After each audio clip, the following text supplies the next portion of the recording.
Welcome to the Hop Edition podcast, brought to you in association with The Malt Miller, your go-to choice for premium homebrewing ingredients and equipment.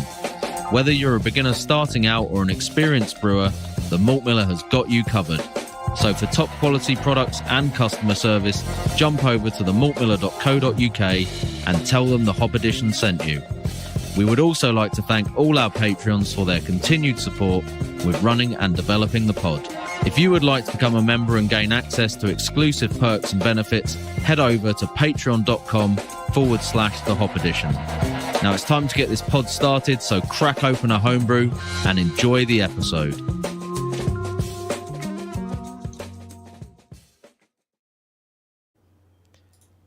Good evening and welcome back to the Hop Edition, the UK's most prominent and longest running homebrew podcast.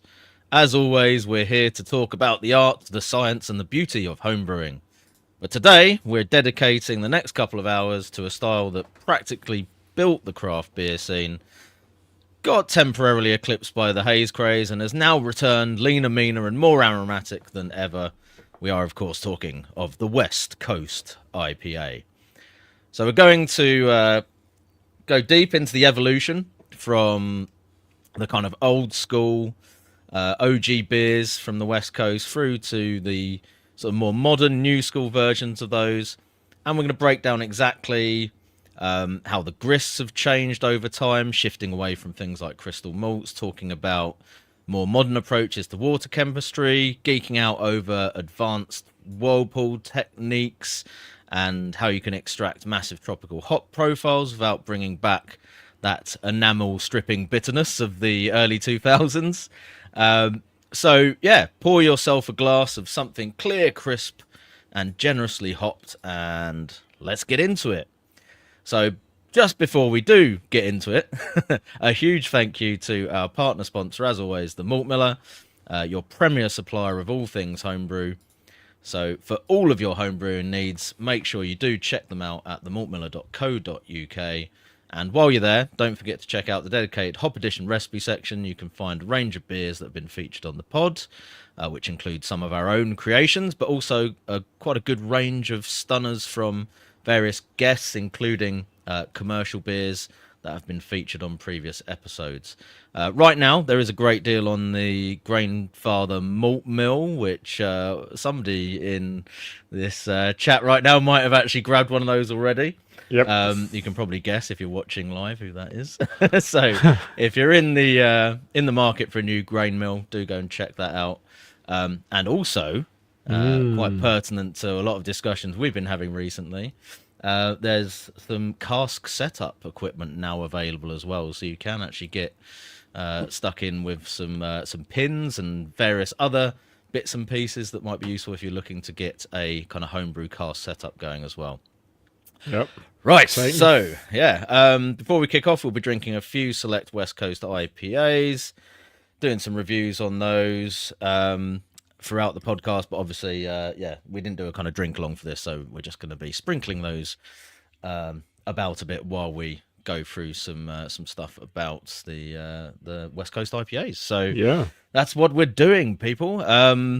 So, have we got something in the glass already, chaps? What have you? I do. What have you got? I've got. I think this is an American beer. It's Superstition Brewery. Is it? Yeah. West Coast style IPA, 7%.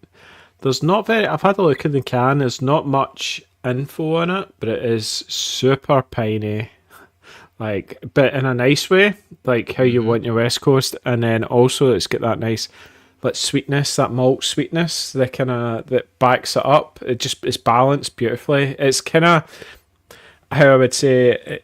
Slightly, it's like a mix of old school and new, so it's got all the kind of pine characteristics you expect, but it's also for 7%, it's still quite bright as well, but there is plenty of kind of that nice sweet malt character. But I don't know if it's coming through from because it's such a high ABV as well, but very, very, very nice. I think there's always an element of that with the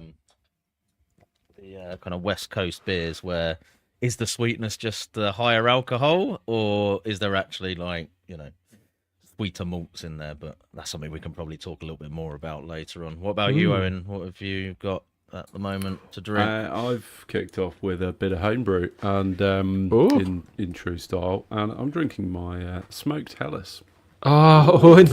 in a tiny glass. It's come out. It's cleared up pretty nicely. Fermented out with the Munich malts and yeast, the WHC version that's no longer available. Oh, the hopping pills. Hopping pills, yeah, and I think that's the last of my hopping pills Bring as it well. back. Sad I times. know. It's so much better than Einstein, I find. It's Yes, so much better. I would agree, absolutely. Something a bit different to 3470, isn't it? And this is a adaptation of my Schlenkerla clone I did a little while ago, which you might remember drinking, which is more of a classic medicine, amber, quite dark colour. I've gone with just a sort of classic Helles. It's pretty smoky.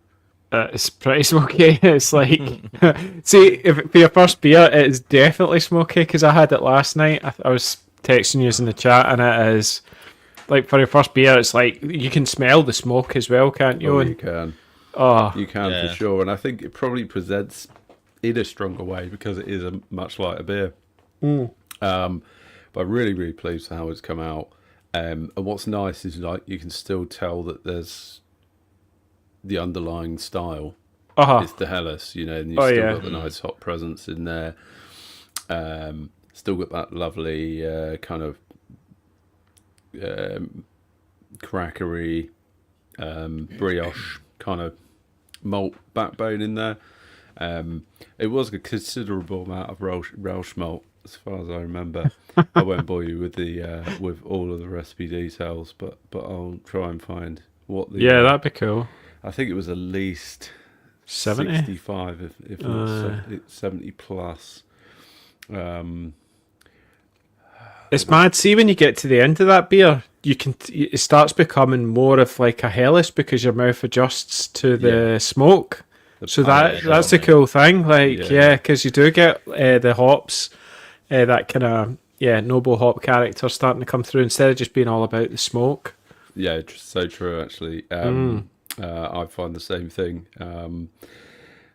It was 83% Rausch malt, about 8% Bark Vienna. 83%. 83%, yeah. 4% Wow, shit malt, really? and I 4% would never wheat have malt. guessed it was that much. Yeah, so I went big, and absolutely zero regrets going that big on Rausch malt. Because I think you can with the Rausch malt. I don't think it's so offensive that you could make a beer with 100% Rausch malt for sure. Yeah. And it would be smoky for sure, but it won't be Undrinkable. When I had that vary, beer that but Owen very kindly sent to both me and Andy, I thought the smoke was quite restrained, but now I'm thinking maybe I was just several pints deep to the point of my palate being a little bit numbed. Because I'd be guessing so. I would not have called it out as 83%, but it was a lovely balance of smoke on it, I thought, and as you said, definitely still kept that Heller's character to it, which was really good. I was commentating. I was saying I was getting that smoked whiskey thing that you get, but it was But really you had nice. it literally as your first beer. Like Owen is today. yeah, well, actually, I'm cheat. This is my second beer. I don't for dinner, but Nice. It may as well be my first beer, and it is a bit of a palate shock, but you get past it after the first few mouthfuls. But I was trying to kind of emulate that Braybrook beer that I had at LCBF last summer, and I think I've pretty much got there on the first bounce. So really pleased with this. I think it will go on the rebrew list. Yeah. Yeah, Easy. Yeah, because it was very drinkable. What are you doing? I've got a homebrewed lager as well, so that is on the kind of West Coast theme. It's a West Coast Pilsner, which is going to be going off to the Beer Balls competition for next weekend. I think that's happening, so yeah, I need to get that posted. But it's a kind of an evolution of a recipe I've done before. So there's some SARS in there, there's some Mosaic in there, there's some Talus and a little bit of Simcoe as well at the end. So it's that kind of like start it off as a standard Pilsner and then smash the fuck out of it with West Coast hops towards the end. Yeah. Make it into a Westie. So Very it's good. come out really well. Actually, I'm quite pleased with it. So Did you go old school C hop, or did you go more new school? World. I mean, a little bit of Simcoe is kind of leaning towards the old school. Do you get but pain? it's mainly Mosaic and Talus, but it's flavor wise, it is actually more kind of old school kind of flavor Yeah. I've got from it. I mean, I think the Talus can be quite grapefruity and piney anyway, with a little bit of that sort of like herbal note to it. And Mosaic can also go a little bit kind of dank and piney as well. Oh, it sometimes. goes So it's dank, not, juicy, mango-y sort of. so it's not gone as much towards the tropical side of the Mosaic flavour. It's more, All right. but I think that's when you push the bitterness up a little bit with it, it can tend to make that happen. Maybe, I don't know. Simcoe can do Very weird dry things as well. so- Like I find whenever I use Simcoe, and it can yeah, such a weird, unpredictable hop. I Yeah. find sometimes. I did hammer it with the finings quite a bit to try and get it clear in time, and I'm not sure if that maybe slightly dropped a little bit of the sort of Flavor. bright fruity aroma and flavour out of it a touch as well. But it's still really good. I'm very happy with it. So yeah, I did one interesting thing I did with this. I actually used that. Do you remember Jogsy on the chat going on about the Aussie lager method, where you do the hot sort of start at the beginning, not hot, Yeah. like warm, Aye, relatively 18. warm temperature, and then you like immediately drop it down and then sort of let it come straight back up again. I did that with Diamond Lager yeast, and it was basically done in about 6 days. So, and it's super clean. So it's Incredible. actually like What seems to be legit. No off flavors. Nope, not at all. Sweet. Did you do it under pressure? It didn't really need it, to be honest, because it just went off like a absolute rocket. Anyway, I mean, I did apply a bit of pressure towards the end to sort of spund it. Yeah. But the actual But you're dry hopping it, so you don't want to do too much carbonation. Either, otherwise you'll turn it yeah, a lava exactly. lamp. And when you Just actually, sort of lava. saying that, it did fucking Okay, it didn't no. erupt out of the FE, but it kicked everything up into suspension when I did dry hop it for that reason. Yeah. Either a bit of So you do CO2. have to be a bit careful with that, even when it's quite a low amount of carbonation. But yeah, but anyway, it's interesting that method does seem to actually do what it's supposed to do. So There worth you go. experimenting with if anyone's interested. No diacetyl for you. So run it past me, because I actually wasn't on the Jugsy episode. So you No, this is it's no Jugsy episode, is it? It's more in a chat we've got the chat. Just on the Oh, was messenger it? group or Just whatever, messenger.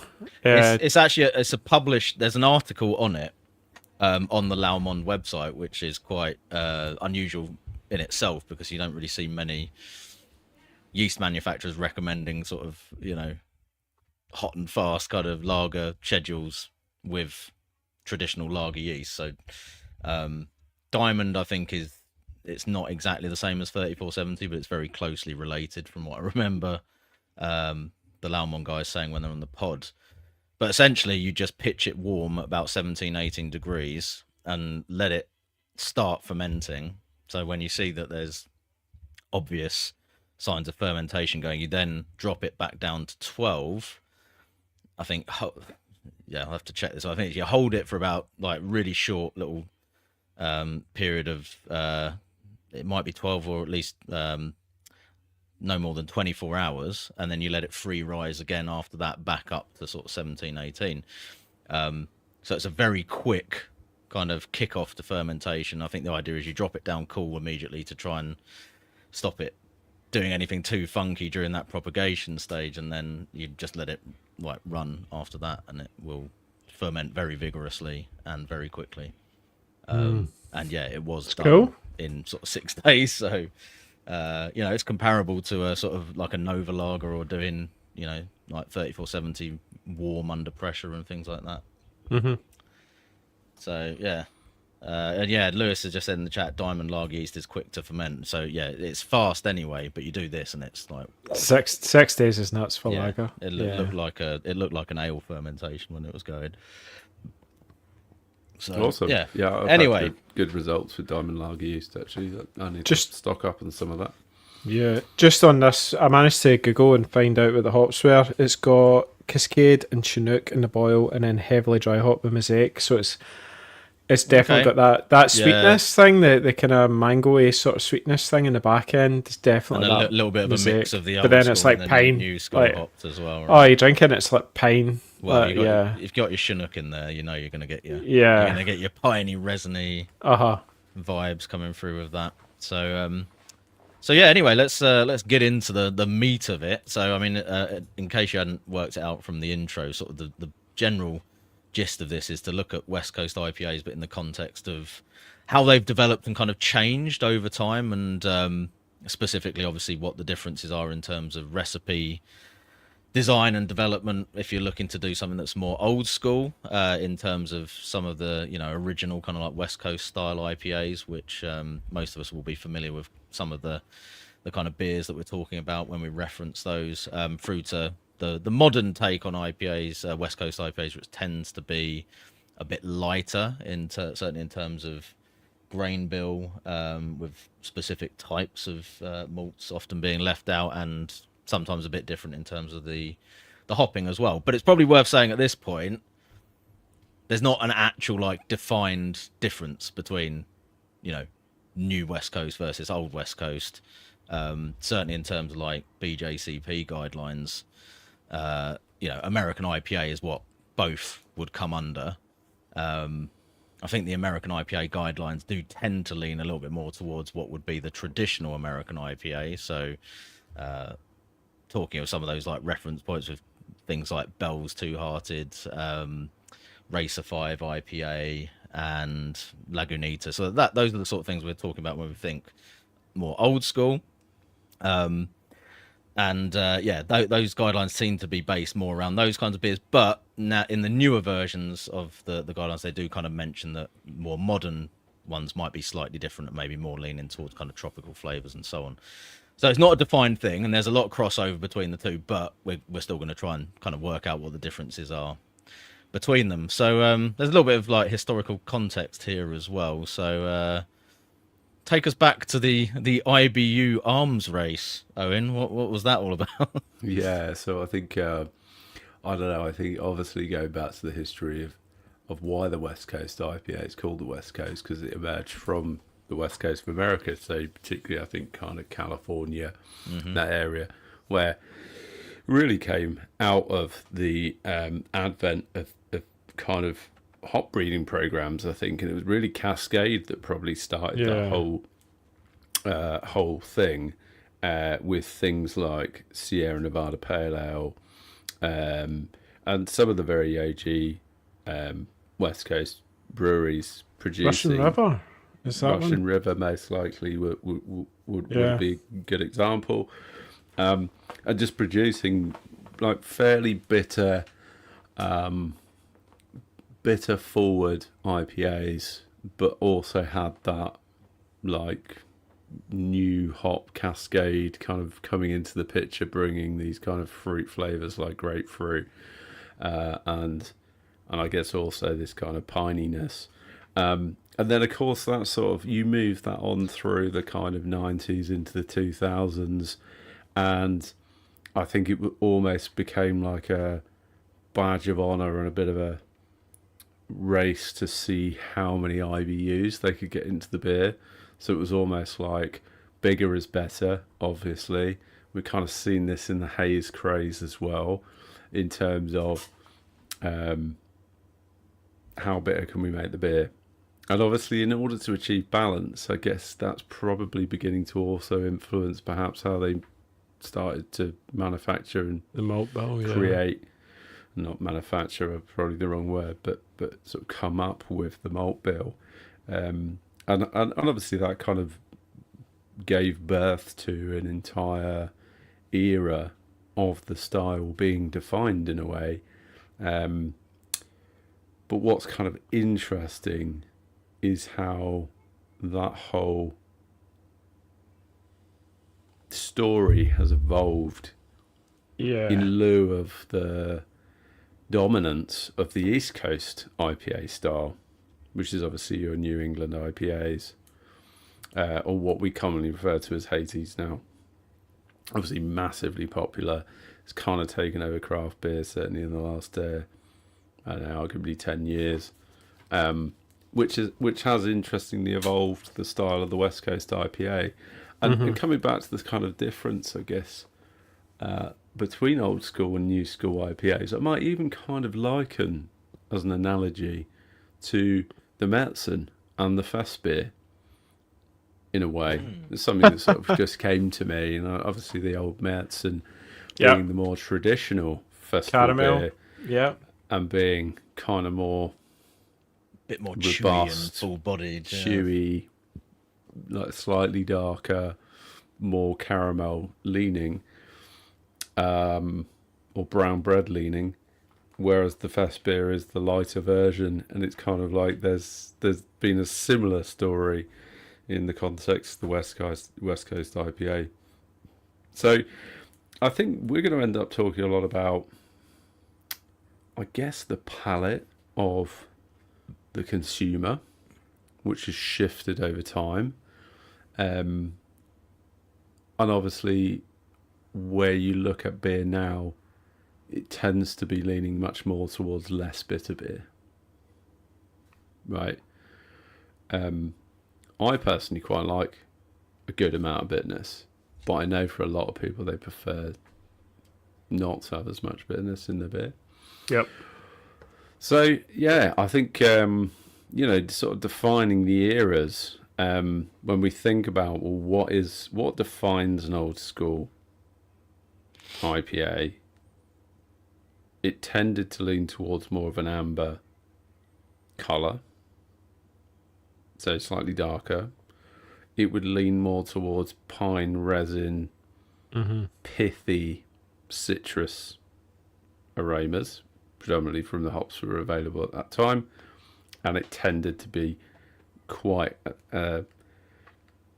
more aggressively bitter, almost with like a lingering bitterness that kind of coated your mouth. Not necessarily in an unpleasant way, by the way. Yeah, but, no, it's good.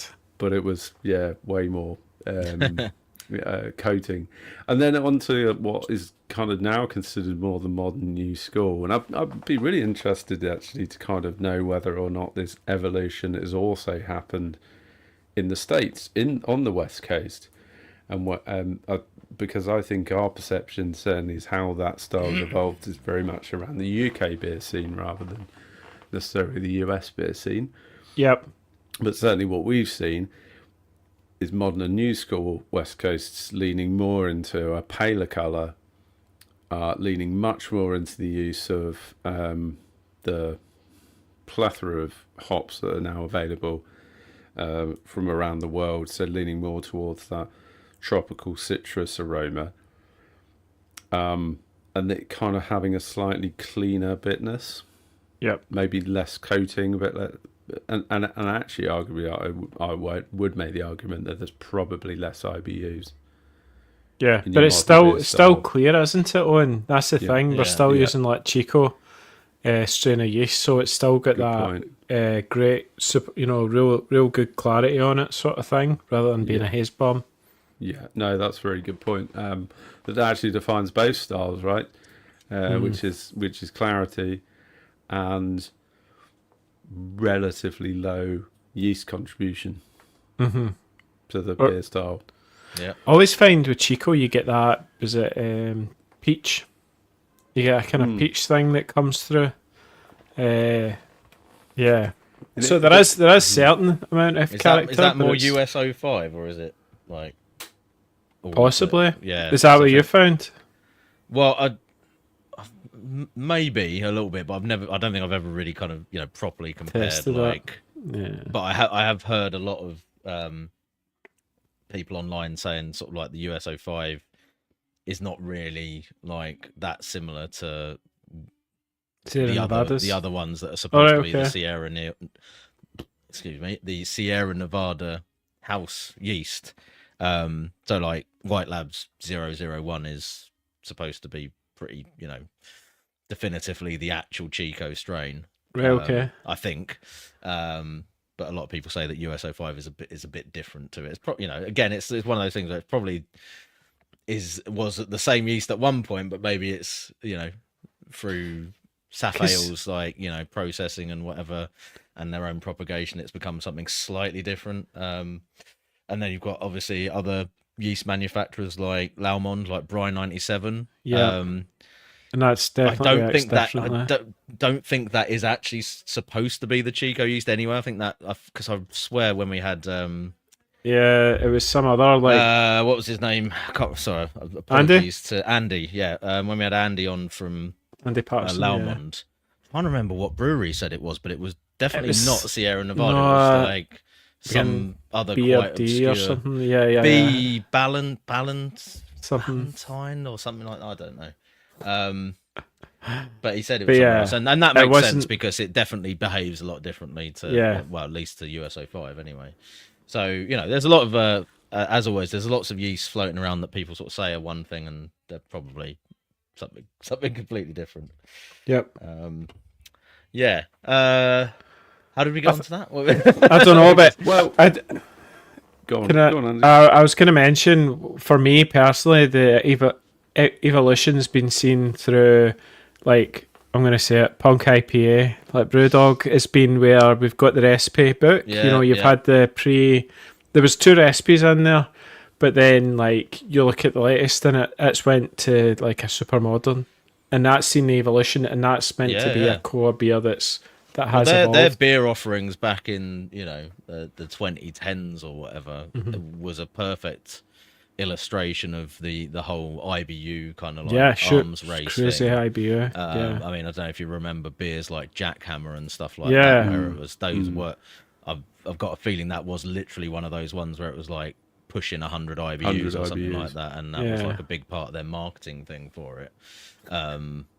It wasn't the best beer because of that, I don't think, but it was you could see through the evolution there is very much that like starting off trying to do that whole super bitter West Coast thing, and then towards the end it's become much more commercially driven and what's acceptable kind of supermarket fodder essentially.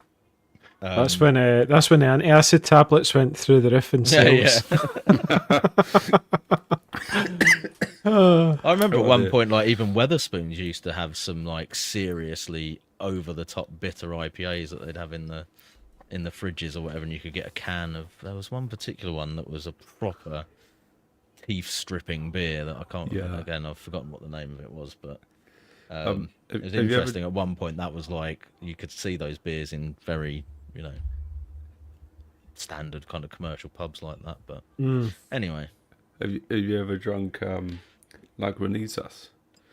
Yeah, I've had that a few times. It's been a long time since I have had that actually, but I mean that I'd argue is probably leaning more into the old school West Coast IPA, and that is a bitter beer.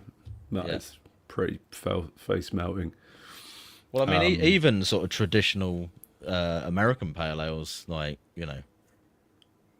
certainly when I first tried them anyway, Sierra Nevada was a little bit of a eye opener for me when I first tried it as to like how bitter beer could actually be, because that's a very, very prominent sort of hot bitterness for that kind of style, and again that's kind of like a more old school American pale ale as well, really, isn't it? It's obviously not quite up there with the ABV and bitterness for an IPA, but it's got that kind of like crystal malt, Cascade hops. It's in that kind of that mold of the slightly more old school American pale. Yeah, you see, stuff. I actually had Sierra Nevada on tap the other day. Yeah, I had a pint with Steve. Final Gravity Brewing popped down, and we went out for a few beers, and we had Sierra Nevada. Steve's in the chat right now, I think. It was 5%, and I'm sure that it was I think they've changed the recipe. I felt like it had been toned down a bit, or they've changed the malt bill, so I don't think there's much in the way of crystal malt in it at all anymore. It's kind of leaning more towards that sort of modern. Yeah, that's super golden. Than I remember as well, which is interesting. So even some of the stalwarts of of kind of the old school Yeah, world modernised. have evolved in order to keep pace with the desired palate of the consumer in this, in this day and age. And of course, a lot of that sort of coming back to that whole kind of hazy takeover thing is also like what people are expecting is like a much softer mouthfeel, a lot less bitterness, loads of juicy aromatics and stuff like that. So it's very interesting as it starts to kind of evolve. But moving on, we have. I think you might have broken Steve from the looks of it. Yeah, it says 8 pints on Wednesday night. It's not the one. It was a bit of a boozy one for a school night, wasn't it, mate? Should you go with that one, Owen? By the way, just. I've just went with the pink one. No? Yeah, I was going to say we have done. I've went with that one. Of Okay, we'll pulling do out that. A few examples, predominantly, I think, from the kind of European beer scene. Andy's kicked off, and we're going to drink a beer from Track. Yeah. Being the massive Track fanboying out with my little fanboy. Track glass. You got a Track glass? Yes. I knew you'd have a Track glass. In fact, I've got a Track glass too, except I've all only of it's got. come off, so now it's just a glass. Is this an IPA glass? Would you call that? Yeah, I think so. Yeah. Yeah. Being the big Track fanboy, do you want to talk us through the beer, Trick? Yeah, let me have a quick look at what it says on the A can. wee snifter.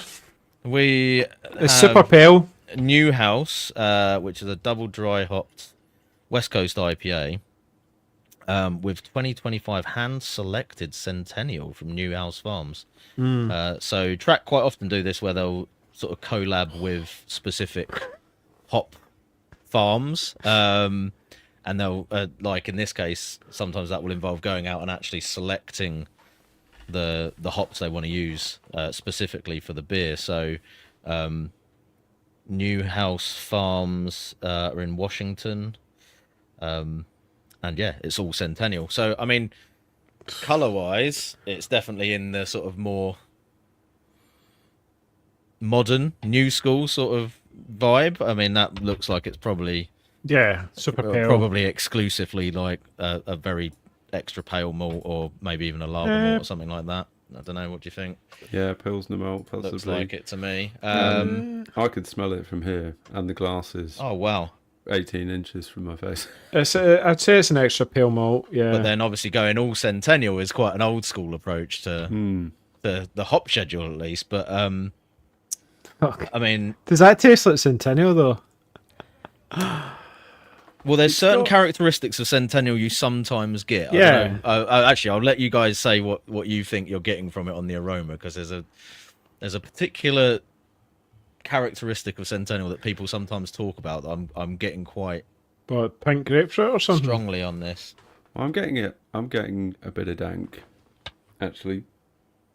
It's not, So there is a yeah, grapefruity thing for sure, but there's a little bit of a Getting a little bit of cat pissy vibe. I don't. Do you get a little hint of that sort of like rose watery kind of like Well, yeah, Turkish delight thing on it? Yeah. That's Because what it that's is. Yeah, for sure. that's the thing that I sort of went, oh yeah, that's that, like, you know, sometimes Centennial has that like rose water kind of. What's Lovely, that? actually. What is Really the name like of that? Is it begins with an L? Hey, that The is actual the actual hop compound, the oil. Does it begin with an L? Linalool. Linalool might Linalool. be. I think that's the one that's typically contributes citrus characteristic. I do get a Turkish delight flavour on the actual You do, palate don't you? with that as well. Yeah, for sure.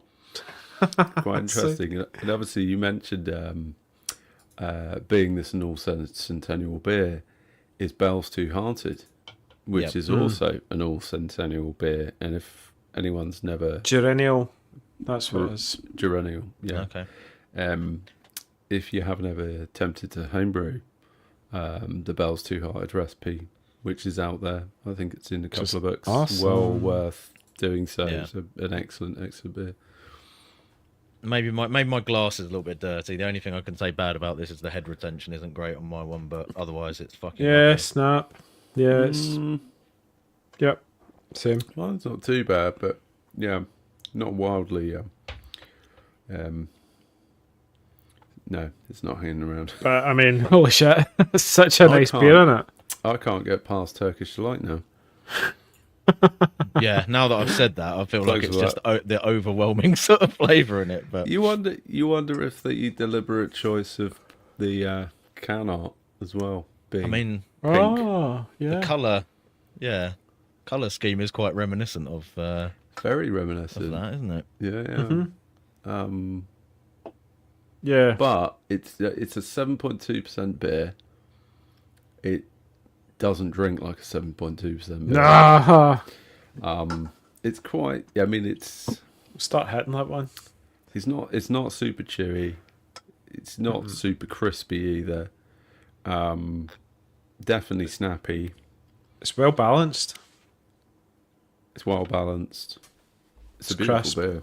It's Very very, crisp. very nice. It's very drinkable, yeah. Yeah, super drinkable. Too drinkable at 7.2%. Love it. This messy one tonight. That is very good. That is very good. I would Funny enough, it's track. highly recommend if anyone sees that they go and grab it. To be fair, Track do make incredibly good beer, don't they? Well, I don't want to just be the massive fanboy that I always am anyway, but they are actually very good at doing West Coast IPAs as well. Yeah. Obviously, people sort of know them for the hazies and Sonoma and Gold Tops and all that sort of stuff, but their West Coast game is pretty fucking up there as phenomenal. well. Pretty strong. I mean, like drink that and compare it to other beers. I wouldn't have thought. See, if I didn't know that was all Centennial, I would be like, "There's no way that's in all Centennial." Yeah, it's I think I would have probably got it just because of that like rosewater thing. the rosewater thing. But it doesn't taste like Centennial usually does because that's No. normally like a very subtle background note. I feel like it's really up This front is- with this.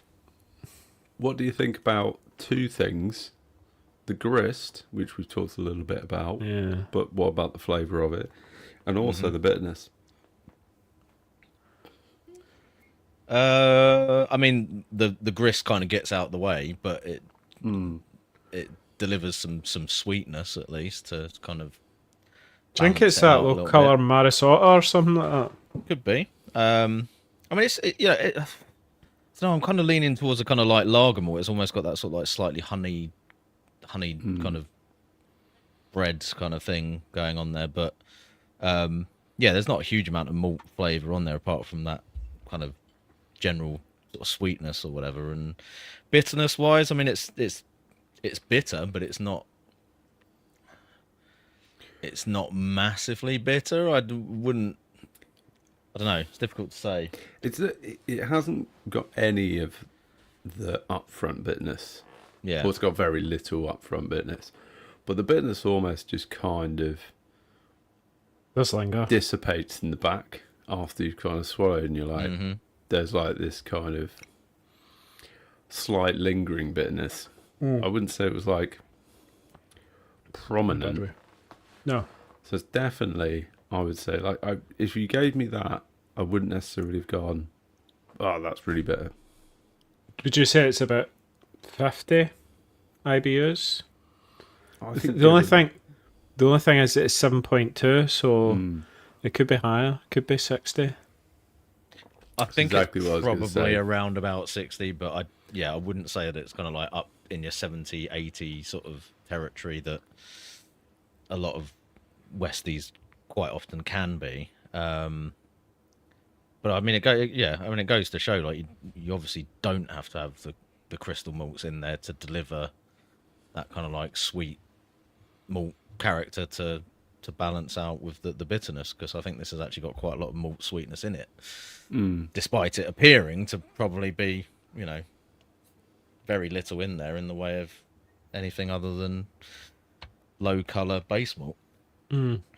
But again, I think when you push obviously when you're pushing the ABV up quite high, you're always going to have a reasonable amount of residual gravity in the beer that maybe provides some of that. So So yeah, talking of, you just touched on that whole kind of crystal malt thing. What about kind of the old school grists?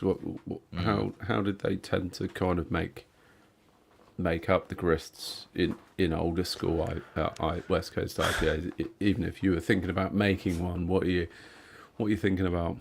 Do you know what? I always found that our recipes used to always call for caramel, and I hated caramel. Caramel, like British caramel, You're was not a just fan. like, no, it was like this cloying sort of horrible Yeah. sort of thing. And I remember when I first started brewing, I got a kit. I think who was it, Beerhawk or somebody that was doing them, and they'd imported them from the States. So it was actually with the Americans' crystal malts, and they were a lot cleaner, like the Okay, that's crystals they interesting. had. Whereas the British ones were all dead like bready sort of thing, rather than like clean sweetness. Yeah. And I always found that's how I used to struggle, trying to find a crystal malt that would replicate what you could get from the Americans. Yeah, because the Americans operate more on like a numbering system, don't they? So it's like crystal 16, crystal Yeah.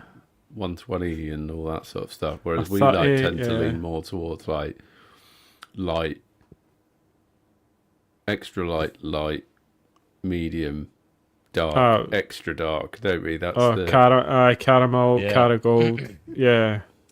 I mean, it's it's interesting when you do sort of look at some of the recipes for the old school kind of beers, that they almost always will have something that's either kind of caramel seems to be the starting point in terms of color, but some of them will go up to sort of like 150, 60, 100, even up to 150 in terms of color. So quite often they will have some relatively hefty sort of like crystal or caramel malts in there.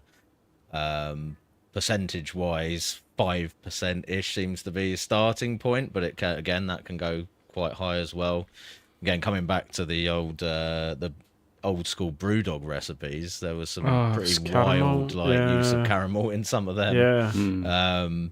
I don't know whether they were taking that from what they saw in American beers, or they were just sort of They would going never match a up. bit rogue, or whether those recipes were just bullshit. Which I Bullshit. think there was an element of that as well. Yeah. So yeah, so there, I think if you're going like proper old school, kind of like grist wise, then you kind of will generally have some crystal malt in there. We've got a few recipe examples that we looked at for this. So Racer 5 from Bear Republic, which is a proper, one of the real original kind of like West Coast IPAs. We've got the Bell's Two Hearted recipe up, and we've got Sierra Nevada Torpedo. The Sierra Nevada one, we're going to talk more about that later as well, because of the hops, which are there's Surprise, some quite surprise. interesting stuff going on with that. But the Torpedo's got nearly a pound of Crystal 150 in it, so that's I mean, it's a fairly hefty beer, but I think that's probably somewhere around 7-8% of 150 EBC crystal malt, which is quite significant. The Bell's Two Hearted is a little bit more restrained, so that's caramel, and it's only about half a pound, so that would probably be about 4-ish%, I reckon. And the Racer 5 was a little bit more, but 15 Loverbond crystal malt, that's pretty much caramel anyway, isn't it, color wise? So yeah, sort of between 5 to 10%, but some of them using fairly dark crystal malt, but most of them starting off with something akin to caramel as a minimum. So See, Thomas says that he finds the Vermin caramels to be less cloying compared to the British ones. So that's a good tip. Yeah. Cheers for that, Thomas. Maybe look into that myself. So that's what you tend to see with the old school grist. I mean, there's not a whole lot else going on. It's basically generally pale malt, crystal malt. Some of But I them will like have crystal. some. Yeah. Some of them will have a bit of dextrose in them potentially. Hmm. And they might add the odd bit of like wheat or whatever for head retention, but otherwise it's basically pale malt and crystal. That's about it. Yeah. Really. Yeah, so that like typically they would have relied on two row pale malt. Yep. So I think that would have ultimately resulted in a kind of slightly heavier body, a slightly chewier beer. Yeah. But then that's probably the reason why they started to use dextrose, sort of dry the beer out a little bit more. So then you end up with this kind of perceived bitterness, perceived sweetness characteristic. But definitely the like underlying kind of tone was kind of this caramel vibe, wouldn't it? Yeah, it's definitely like a kind of orangey colour, isn't it, normally? Yeah. Rather than the kind of pale straw that we see these days. Yeah. Yeah, yeah. So what about the modern grist then? The slightly kind of leaner. Yeah, I mean, I guess Modern we've West. probably sort of we've said it already with this beer, haven't we? I think it's either going to be a low colour pale malt, like Yeah. low colour Maris would probably be a really good. I think that'd be a solid choice because you're going to get a lot of that sort of bready sort of thing. But like low colour Maris is just really nice, and I think was it Andy at Elusive uses it a lot for all his, and he's a West Coast. Like all his beers are kind of heavily West Coast, so. Yep. I think that's a really good solid choice. And then, as you guys say, what have you used Pilsner malt wise? What would you go? Would you go? I think your pretty standard Pilsner malt would be a great choice. Yeah. You probably don't want to be necessarily needing to lean into kind of specialty Pilsner, like your floor malted vitamins and stuff like that. A bit of a waste of floor malted, isn't it? To I think you probably would throw it into a save whiskey. that for your Helles and your For subtleties. subtler beer styles. But sort of just your standard Pilsner malt, I think would be a great. Let us great even option. like a Simpsons Lager malt would probably be a good choice, maybe something like that. That's what I put in my West Coast Pilsner, but yeah, definitely There you go. in a modern kind of West Coast IPA as well. It's a good shout. I think there is also the sort of more modern approach to kind of recipes that are still a little bit old school in a sense, where a lot of people talk about using like your Munichs and stuff in place of crystal malts, don't they, as well? Yeah, I think went down was, that. I went down that rabbit hole. I tried that, and I found that it made it really bready, and I didn't quite enjoy that, to be honest. And then it was like, if you use the crisp Munich malt, then it kind of fixes that as well. But Oh yeah, because it's supposed to be a bit sweeter with the British Munich. But I you think still that's got a the lot thing of bready. that we sort of heard a lot about through Craft Beer Channel. Did the thing with Russian River, didn't they? And they were designing their Westy recipe that is on the malt miller actually as well, I think. And there was a lot of stuff in that video about how Russian River had moved to sort of Munich malts rather than crystal. I think there was some discussion of the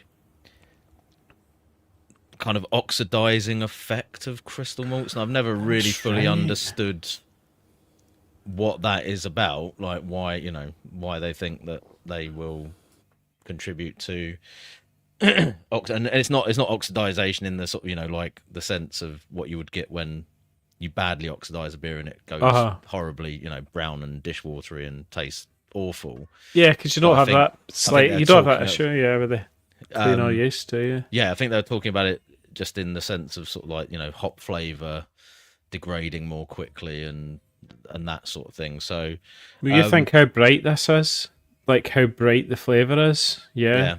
And so, like to like you're saying about maybe muddy would be like the crystal and or the oxidization sort of side of that. I mean, I'm not a massive fan of like heavy crystal flavor in IPAs anyway. So I mean, I'm all for it in that sense. But I don't quite understand the the science behind the idea that they might be contributing to that kind of like any sort of oxidation in the beer. But it's a good question. I'm just consulting AI to see if they can provide a sound answer on that. Nothing. It talks a lot about how the kilning, stewing, and roasting process can cause significant release of transition metal ions, particularly iron and copper. Jeez. So can increase the oxidative heavy metal load in your wort. It starts getting quite scientific. It's something to do with I think that's why I don't understand paradox. what they're talking about at this point. Yeah, I'm not sure there's a huge amount in that, but I did want to make an interesting point around, I guess, whether or not the evolution and desire for this more tropical or tropicality in beer, and whether or not those more tropical hops match well or pair well with what was considered like or is considered the more old school grist. Right, So does it kind of meld well with a more caramel toffee? I think that's with the pine. The pine that marmalade. Yeah, that kind of sort of meets more like the pithy citrus and the kind of works better. So therefore, because we want to start using more tropical hops to get that more tropical vibe, they've leaned more towards characteristic that's just cleaner, lets it play a little bit nicer, pairs a little better. That's my interpretation. I think there's definitely something to that. I think that sort of citrus piney flavour with a sweet kind of almost syrupy malt character to it can work together in a way and create something that is quite recognisable as that, that more traditional kind of West Coast flavour profile. But if you're talking like, mango and other stuff and it's meeting quite sweet, cloying kind of crystal flavour. Or like so New much. Zealand hop character. Yeah, exactly. White grape. Exactly. Is that going to grapey, work well? gooseberry kind of, caramel. It's not a flavour combination that you'd think of anyway. Like just generally, is it? Outside of beer, you wouldn't be thinking, caramelized sort of grape flavour or whatever. But No. caramelized citrus is more of a, you've got that kind of like marmalade kind of like vibe from the stuff as well, which is obviously something that you see quite a lot in beers. And I always think remember Elvis juice was that kind of grape. Was that like? Was it grapefruit? It was a grapefruit IPA, it was wasn't grapefruit, it? Yeah. But that was heavily caramelized as well. It was, yes. That was had leaning. quite a fairly dark colour to it as well, didn't it? For an IPA. It was quite an orange hue, wasn't it, on that beer? I really liked that beer actually, and they also did like one. That was excellent before they fucked it Clockwork. up, wasn't it? They moved it Clockwork back. Tangerine. Do you That was remember another that one. beer? Yeah. I absolutely loved that beer. And you didn't see it that often. And when I did, I used to buy it. And they used to do it in like big 750ml bowls. And for a time, that was the only way you could buy it. Mm-hmm. And then, as with most Brewdog beers, Elvis Juice, Clockwork Tangerine, over the years, they weren't the beers. They weren't the same. Because I remember trying it years later, and I was like, "Oh wow, yeah, I might try that beer. I used to love that," and it was horrible. But you always wondered if your taste buds had moved on or not. But they definitely changed the recipes, and it was like they were just trying to extract as much as possible, and they were probably upscaling the brewery at the time as well, where they were trying to mass produce as well. I'd agree. So, I'm leaning more towards the fact that a good beer is a good beer.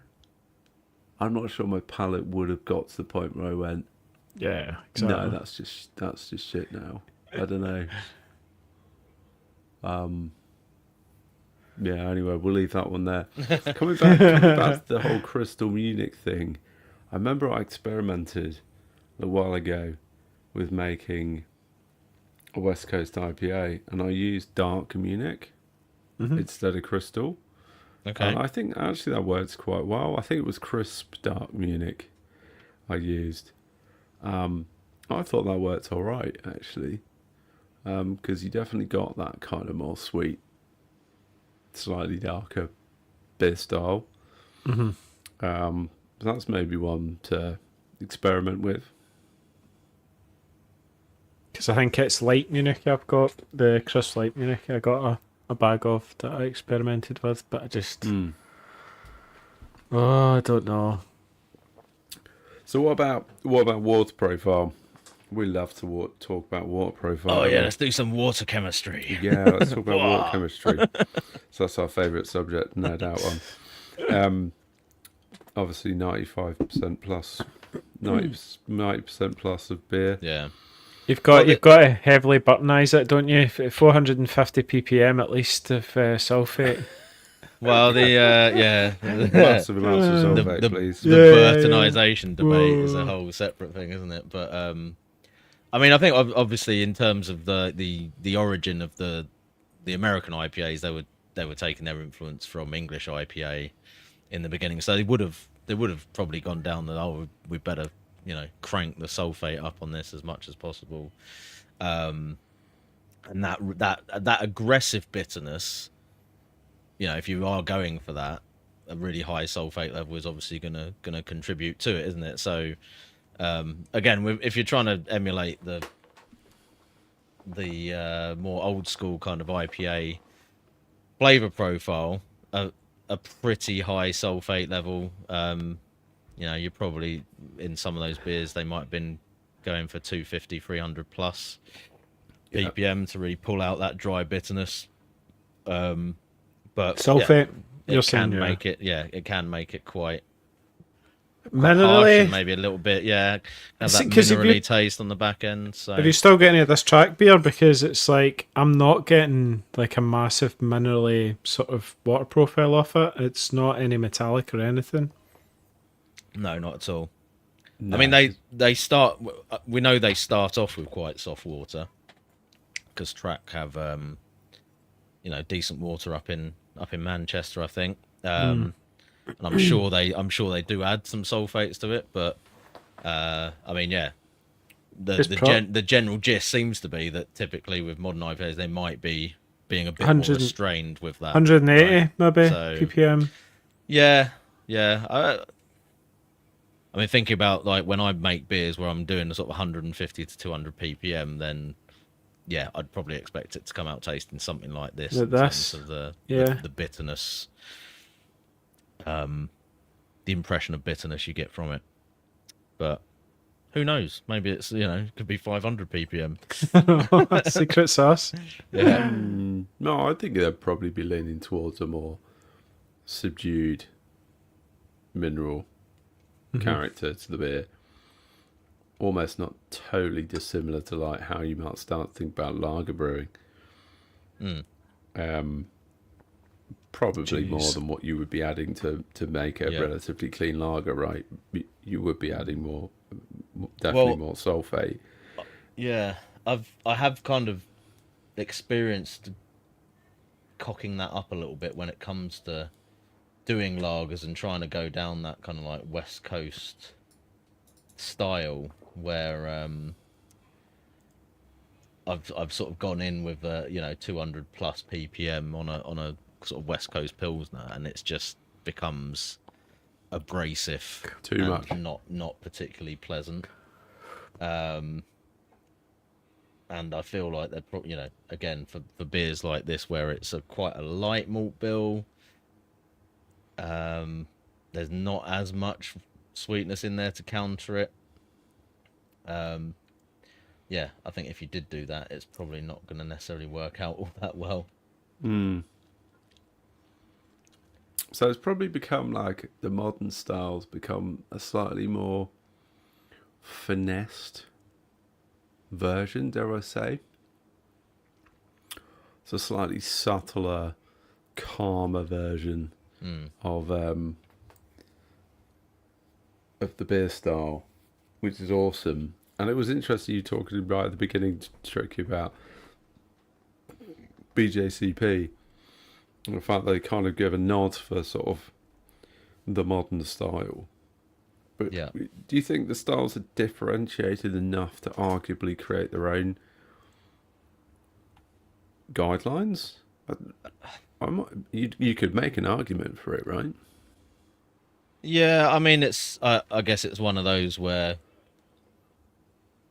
you could make the argument for it, but then you could probably do that in so many different beer styles that you'd end up with just thousands. True. Of, Thousands of beer styles.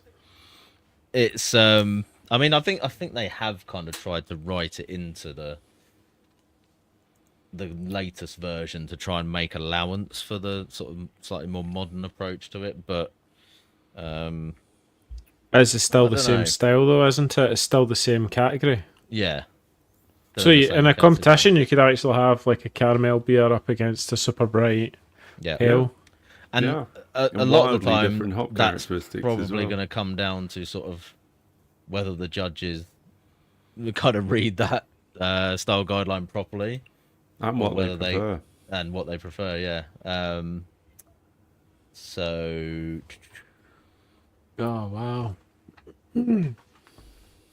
Fair enough. But yeah. Interesting. just trying to see if there's See, Baggers says Vinny Chillerzo never reveals his work profile, despite publishing the Russian River recipes. I mean, that's true of a lot of breweries, right? Like, it's the secret sauce is the water profile. I mean, that's sometimes really what differentiates breweries, isn't it? They're always very closely guarded on their water I chemistry always- practice. Oh, and they could give out the full recipe, right? And it will still, you'll brew it exactly the brewery's recipe, and it's still wildly different because just brewing kits and process. Like we've all done the same beer recipe, and they all taste different. You know, there's a common theme, but not. Yeah, it's mad. And we've said this before, like how some breweries struggle when they upscale or their kit and stuff like that, and they can't replicate what they used to do. Yes, it's true. I've just we've got a poll. tried How to did you stick do in that? a new poll into the. I don't know whether that's going to be chat. Let me know if that's appeared. Oh wow, no, it it's working. has. Yeah, we've got some votes coming into the poll, which is new functionality. Whether people are old school or new school. So, guys, we can add our own interpretation on that. I'm not sure whether we can vote or How not. do you actually use that? It's under the widgets functionality. That's interesting. So would- everyone in the chat. Oh, you Yeah. just literally type 1 or 2 in the chat. Yeah. Oh, you Oh, just YouTube. put one or two. Right, I'm adding. Oh, only one of us can vote. We're gonna have to go connect to alright. YouTube. I just on go on our own YouTube. account. I'm logged in on YouTube. Yeah, there you go. Okay. There we go. Nice. Whoa. This is cool. This is That's new, awesome. new put it there, cool. functionality. I'm gonna go. I'm going with that. I'm gonna go that. There we go. It's an interesting result. We seem to be. We've got an absolute leader on the old school West Coast IPA No, so it's, far. So we'll keep that running for the next 5 or 10 minutes. We have got. Hold on 1 second. We have got. A What was commercial that? break. Amazing. That's Finding a some new- other things to play with. There's a new sound box Where did you get that No from way. StreamYard, which is pretty exciting. Keeping that secret. Oh dear. Sorry, listeners. There we go. Yeah. So we decided to bring back the commercial break, which we're going to jump off to now. Have you guys got your beers ready? Yes. Go on then, Andy. Roll us. Oh in. no, I've not got it. I'm pouring it. Sorry, I'm just Well, I think you're closer than what Tricky and I are. right. So, oh my god, Right, so this is thick, hazy. So, that's quite a bit of yeast coming out of that. What have I got? I've got Fiden's Brewery in America, and it's at Jasper with Vic's Secret Double India Pale Ale. So, yeah, Vic's Secret, it says here 7.8%, Vic's Secret Citra. Yeah, boy. Going for a double. Andy's drinking a double IPA. Got a double. It's like Amazing. it's definitely got that kind of classic Citra honk, but then there's another high note. It's all very citrusy. Well, Vic's Secret, I think, is quite pineapple-y, if you correct me. Chat might correct me if I'm wrong. And Vic's Secret can be quite an aggressive hop as well. Quite 'cause it's pineapple-y. Australian. Yeah, it's like holy shit, dude, this is like, yeah, super pineapple-y. Very creamy. It's quite bitter as well. Yeah. Yeah, I tend to find whenever in the main, this is not true of all beers, but when I've had American hazy beers, particularly the bigger beers, which most of them are, The mouthfeels. they tend to carry quite a bit of bitterness as well. Mm. But Mega. but it's very much offset by like the extreme tropicality that comes through. Yeah, but then the water profile's like it's like so creamy, like it's so smooth. Yeah. It's they're yeah, definitely wow. brewing like in a sort of different way. I think there's something definitely different about American hazies. The gap's closed, but there's definitely something different. Yeah, it's There's a je ne sais quoi about it, I think. I don't know that, like, I've had some track beers that have had this sort of, if you think track's probably like that, or Baron stuff sometimes kind of hits the mark as well. Oh, for sure, yeah. Yeah, Verdant. But there's definitely differences in there in terms of the fact that like the UK hazies tend to be a lot less bitter. They're like, they've got this real like smoothness to them. They're like heavy tropicality, very little bitterness. But then there's this bitterness is starting to not perceive as much. It's like now that I've had it, I'm adjusting now, and it's definitely tasting a lot sort of smoother. But look at the head, man. It's like, Yeah, the head's wild. holy And shit, that it's haze is pillow. great. I love the colour. The colours. Yeah, the amazing. colour's insane. It's Proper just pillowy head. I actually perceive the bitterness in a slightly different way. In that it kind of gives you that characteristic of like really fresh orange juice or really fresh grapefruit juice. Maybe not as aggressive as grapefruit juice, but you get this real fruit juice character. Like there's a sort of pithiness that comes to it. It's more pithy than it is bitter. but it's just bags of flavour, like just coating like tropical juice sort of things. Probably, yeah. It's not that kind of thin or artificial or anything like that. It's very much incredible. Yeah. It's, yeah, like some of the best track beers I've had. It's like that's probably the best way to describe Yeah. Nice. this. I'm jealous. I'd like to be drinking that right now. Was that a hit then? The It's the like a 10 Fidens? out of 10. Yeah, 10 out of no, 10. really. What was your experience, Tricky? You were talking about the other night about your I 'cause you got a I had Fidens beer, a didn't you? I had a Fidens as well. It was a different one to that. It was called the Farmer, I think. What's the one you've got?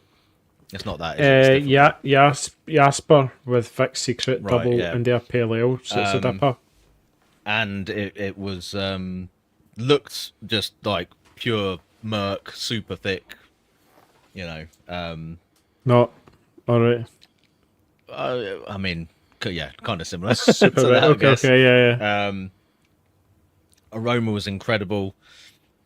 but it was just one of those where it just tasted a little bit too much of just like Hop soup. hop. Yeah, just a little bit too much like raw hop to me. So yeah, I mean, I've had beers that they've done in collaboration with Track, obviously brewed by Track, but following the sort of Fidens method that have been amazing.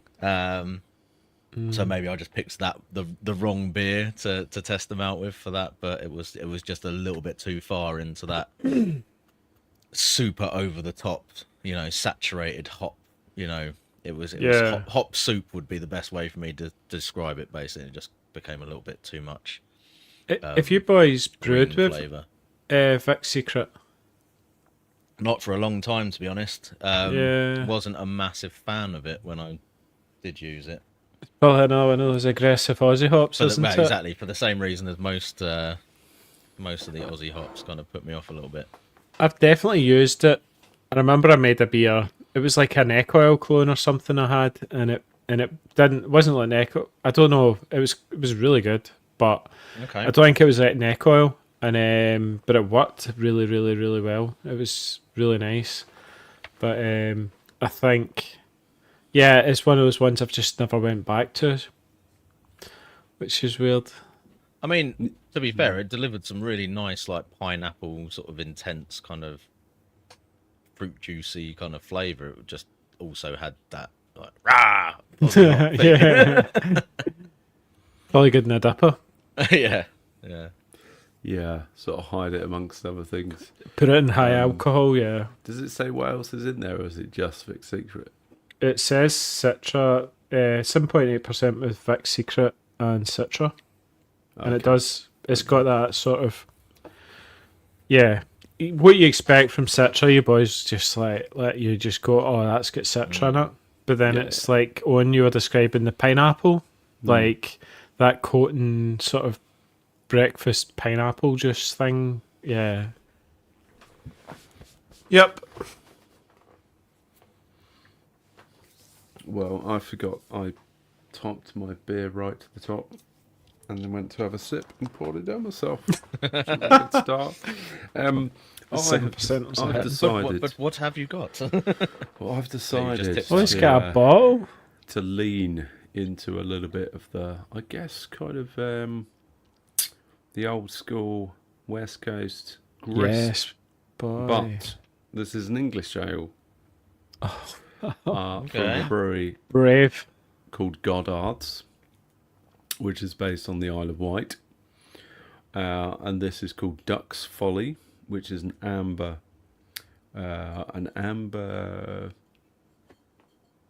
beer. I'm not even sure what style it is technically. It's hopped with Fuggles and Goldings. So I guess you might kind of lean it more into sort of maybe ESB beer style. Fermented with SO4. 5.2%. This was one of the beers that was given to me by Gilles, Oh, what? Right, okay. who now resides on the Isle of Wight. So I think the Isle of Wight have got a few traditional breweries, and this is one of them. I'll tell you all about it. So I it's like the definitely colour. like a very characteristic UK crystal malt note on the nose. It almost comes across when it combines with some of the English hops, particularly with Puggles. It's definitely quite twiggy. Earthy? Earthy and twiggy. It's quite astringent, actually.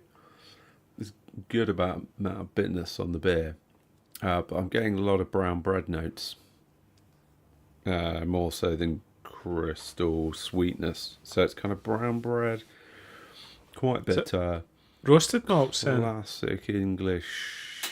Yeah, I think maybe they've sort of leaned heavily on the kind of adding colour by adding much darker malt. Maybe Yeah. that might explain the astringency. It's quite a nice beer. I could have a few pints of that in the pub. Yep. But being it's out of a bottle, it's definitely more carbed. I think that would be really nice on cask. Cask. Um, It's mad how different they are, though. When cask versus bottles, just insane. it's definitely got like a. It's got like a marmalade on brown toast characteristic to it. It's a well-made beer. Like there's no off flavors in it. It's quite light. It's quite crispy. It's quite lively. I just needed when I went and picked out my commercial beer. I was like, you know what? I'm Wee going to break. need something to separate the 7-8% IPAs tonight. And I'm going to do myself a favour and I'm going to pick something. And honestly, I think this was the lowest ABV beer I had in my fridge. And there is a Good lot call. of beers in my fridge. Yeah. So, Yeah, I I was went getting with this. slightly worried. Oh, and when I seen I was like, oh, all the West Coast beers I'd bought for this, and I was like 7%, 7%, 7%. I was like, oh no, and then was it the 7.8 for the differ? I was like, oh no. I think the lowest ABV can I've got in my fridge is like 6.5%. And there's at least half a dozen, if not a dozen, double IPAs in there. Woe me. Oh dear. Yeah, first world problem. What am I going to have to do? You I'll just poor have thing. to drink loads of double IPAs. Yeah. Oh, shocker. So yeah, pretty nice beer. If you find yourself over on the Isle of Wight on your holidays in the UK, then do go check out Goddard's, or indeed any local pubs that might be serving Goddard's. And you boys been to the Isle of Wight? I have a few times, being in Southampton, not far from us. Been once Obviously for it's the a long festival. swim, but Long Is it time good? ago now.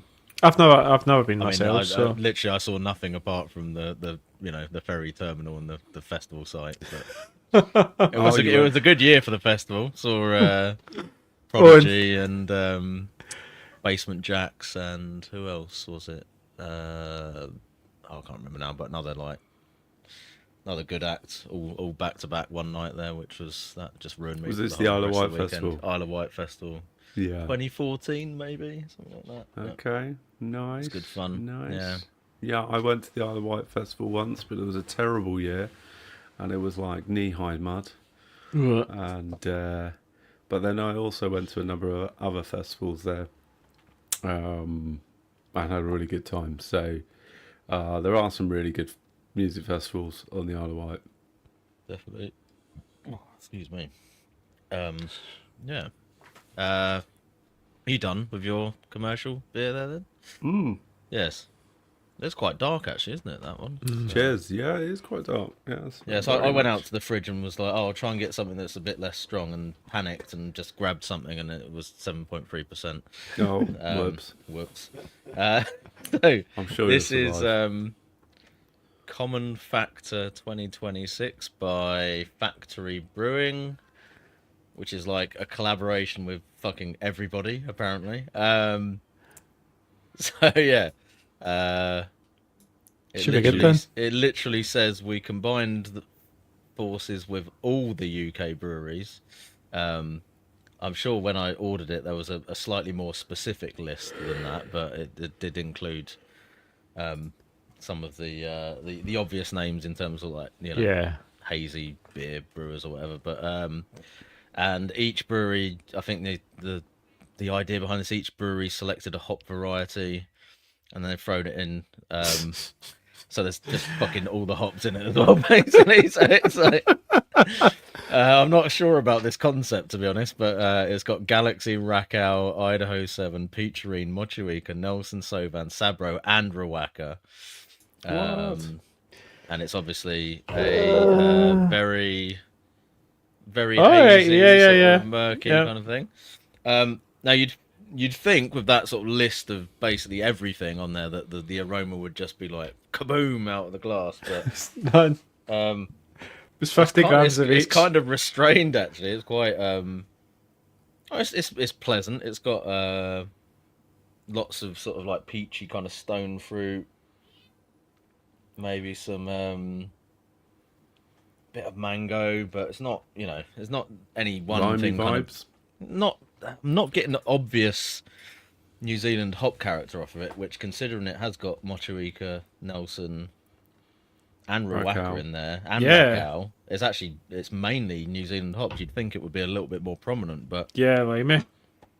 it's not. Maybe in the flavour. Depends how Yeah, they there's a use little hint of it, but One pellet of each hop. yeah, got to keep the cost down.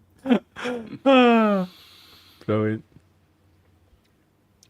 Steve.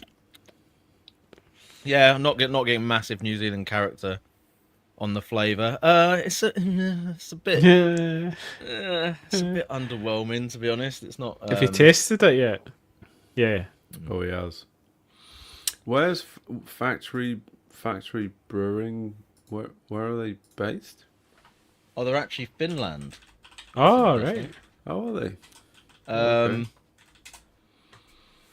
Yeah, I mean, one of the it's all right. Like it's a pretty decent, sort of hazy IPA, but it's one of those where I feel like when you throw so many different ingredients, Yeah, you into don't do that. something, at some I don't point know they how either that's- start to cancel each other out Yeah. or just become a bit muddled, kind of thing. Yeah, it's like And muddy. it's not. It doesn't. I wouldn't say muddy, but it just doesn't. There's not really any one particular thing that's kind of leading Thrown out.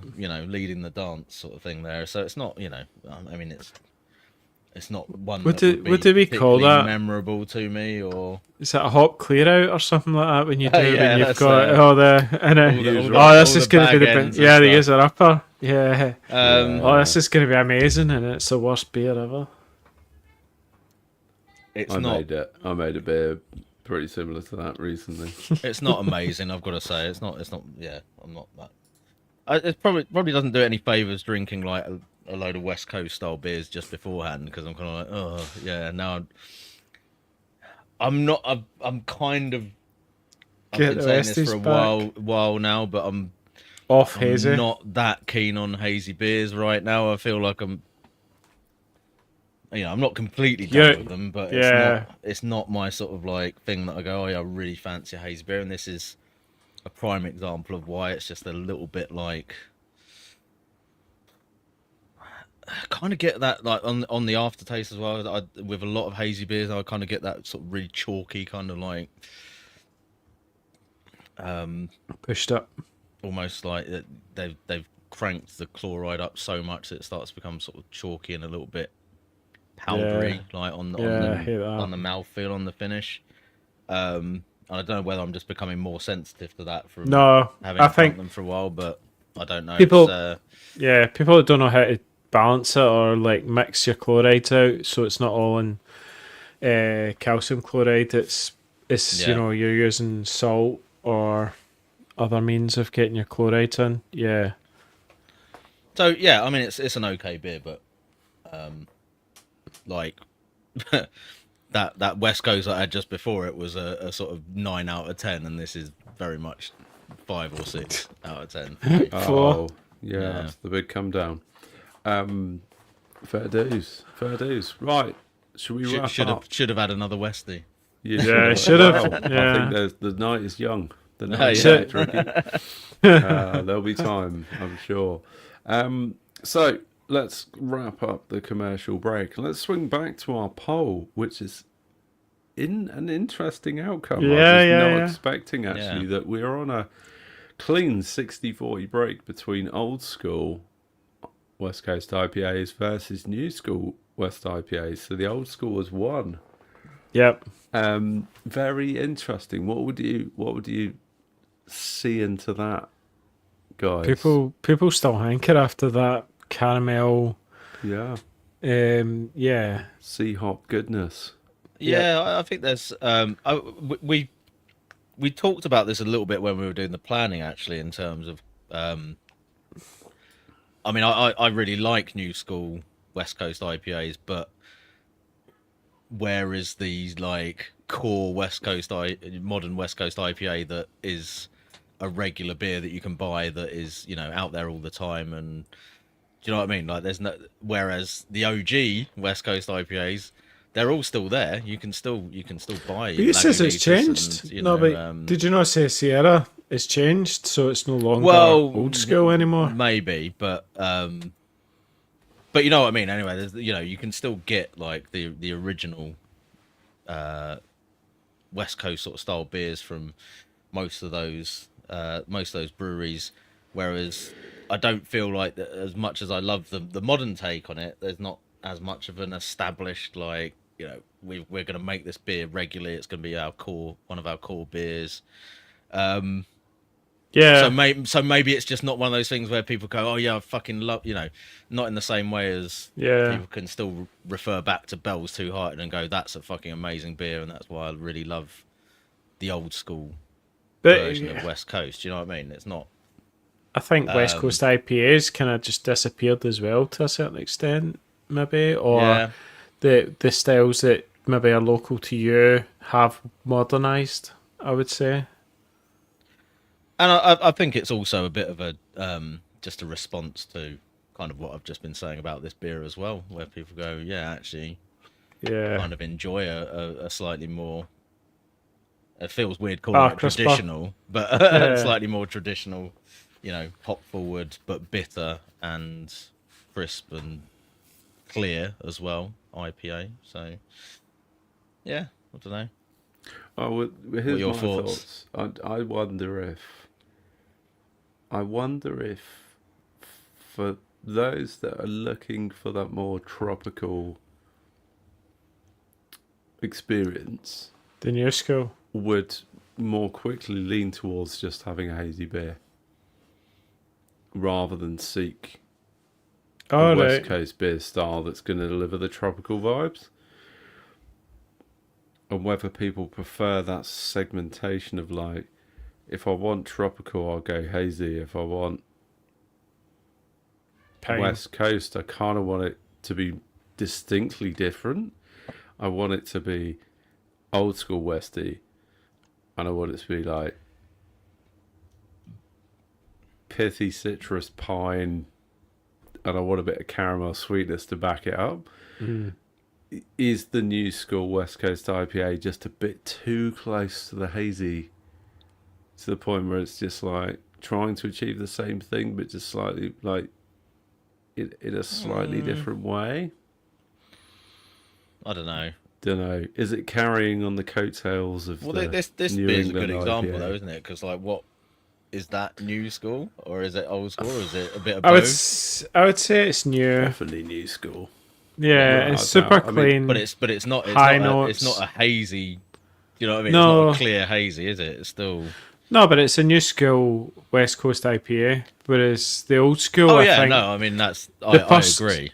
This one I opened with, it's it definitely felt more towards the new school because of the way the malt bill had been cleaned up slightly, but there was still like that sticky. There was still that kind of good, like, sugary body at the back of it, but maybe it didn't have the crystally sort of thing, because that's how it's been cleaned up. But it was definitely like piney, resinous, like, so as it says, it was like Centennial, Cascade, and then Mosaic on the back end. So it was like definite, kind of, it felt old school anyway on the hop characteristic, which was nice. Nice. So, well, I think the poll was a very interesting insight into what some of the live listeners were feeling. So do we want to dive into, like, we've talked a little bit about yeast. I don't think this is going to take an enormous amount of time to cover off, but, you know, just in terms of how we're thinking around yeast and manipulating fermentation results based on the two styles. And they may, in fact, be very similar. This may be where I was going to say there is some similarity would in the you styles. do anything radically different? I'm not sure you would. Actually. I think this is where you would probably approach both the old school and new school in exactly the same way. So we've talked a bit about, typically you're going to want a clean ale yeast. So that's going to be typically like WLP 001 or your USO 5. And then you're going to want to be mashing low for like a drier finish, generally speaking. I don't know. I think if I was using crystal malts, yes. If I was going like a modern new school IPA, I would probably actually maybe think mashing higher, so I still get a bit of residual sugars from the malt, yeah. So I can still get that sort of, yeah. So I'd probably go up 68 degrees C, maybe 68, 69, maybe. If I was just doing all pale, see if I was doing like low colour Maris Otter, right? I'd probably go higher. So then I'm still keeping that 10, 11, maybe 10. Yeah, probably about 10, 11. Sort of 10, 12. Yeah, versus like if you were adding dextrose, mashing low, probably going to be wanting to probably target what, like USO 5. 1008, 1009? Yeah, see USO 5, that would go 10008. It will. Yeah. It probably wouldn't go much lower. It's quite reliable, that yeast, I would say. About an 80% attenuation, isn't it, on a cheek? Yeah, something like that. Yeah. High 70s, low 80s. They'll generally hit that unless you do mash quite high. I think they're pretty pretty reliable. But you want that crispiness to the beer, don't you? You want that kind of snap. I think the snap will come from the higher IBUs, will it not? And then the residual sugar of the residual, and the sulfate as well. Good shout. But like I want that sort of, because if you know what it's like when it goes to 1.008, it can go quite thin, and then so just I just want a wee bit of coating with the hops. Quick review of the recipes I've got up as well. Two Hearted is 66. Yeah, see, yeah. But that's good. That's Sierra good. Nevada's Torpedo is 68. Yeah. So there is maybe there is maybe. Yeah, I would go with that 67, 68. Yeah. Racer 5 mash in at 63, then ramp to 67. Oh wow! So splitting the difference. That's weird. Yeah, that's step kind of, mash profile. That's kind of a step mash thing. Yeah, which is interesting. Okay. But generally lower. But there's arguments for. If I was using crystal malts, yeah, definite. Because you're going to get plenty of residual sugars from the crystal. Yeah. And you don't want to go cloying with that. Mm-hmm. No, you're probably going to want that slightly drier, aren't you? You even arguably chucking some dextrose at it. Yeah. Dry that baby out, and you obviously have to offset that with what your AG is, so you don't end up with an enormously big beer. I think there's a big difference as well, and perhaps a point we haven't really talked or touched upon too much is the ABV range of this beer style. For many of us at home, we're probably not going to want to be making a 7.5%. What is the style guideline though? Is it 5 West Coast IPA? I would imagine being an IPA, it probably is pushing 6%, arguably, right? But guideline. what's the minimum? Is it 5.4 or something? Interestingly, it's on the low end. It does go quite low. 5.5% on the BJCP guidelines. There's a massive overlap in that sense between the traditional American Pale Ale and the IPA guidelines, though, because like APA can go up beyond 6%, and then the IPA can be down below 5%. So, like, how do you distinguish between those two? Is it just IBUs? Is that the argument? It's probably not even the differentiator.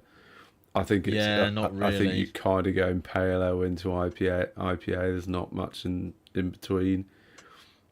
Certainly not in terms of that kind of traditional American Pale Ale. It's I think it's basically the same style. I mean, Sierra Nevada is a lower, just a lower American IPA, isn't it? Really?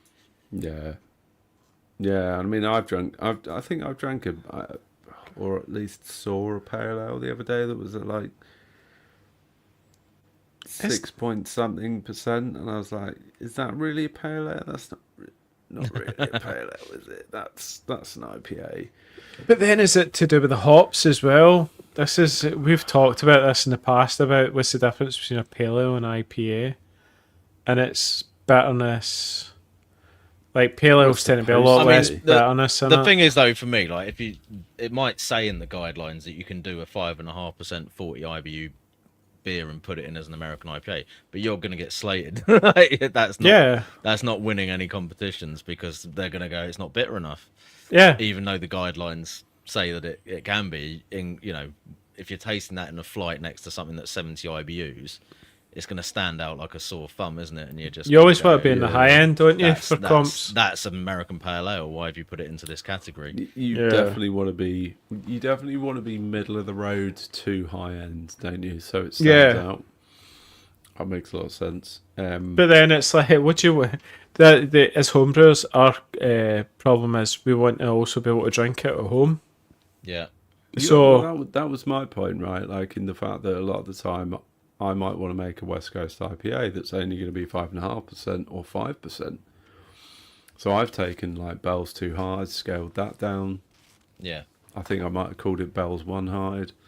And, you don't, personally, I don't want 20 litres of 7% beer. Well, that's the beauty of the home brewing, approach, isn't it? You can do your own take on a session West Coast IPA or call it a session West Coast Pale Ale, whatever you want. It's fine. You can do that. That's all good. Oh, that's the beauty of the hobby. But I think when you're then, the advice to the listener is like, if you're then thinking about scaling it down, how does that start to change the parameters of IBUs, Wars profile, mash temperature, all these things, adding dextrose? They all have to be thought about, because actually a lot of those techniques might be leaning more towards the style parameter of making a 6.5 high 6% beer. Yeah.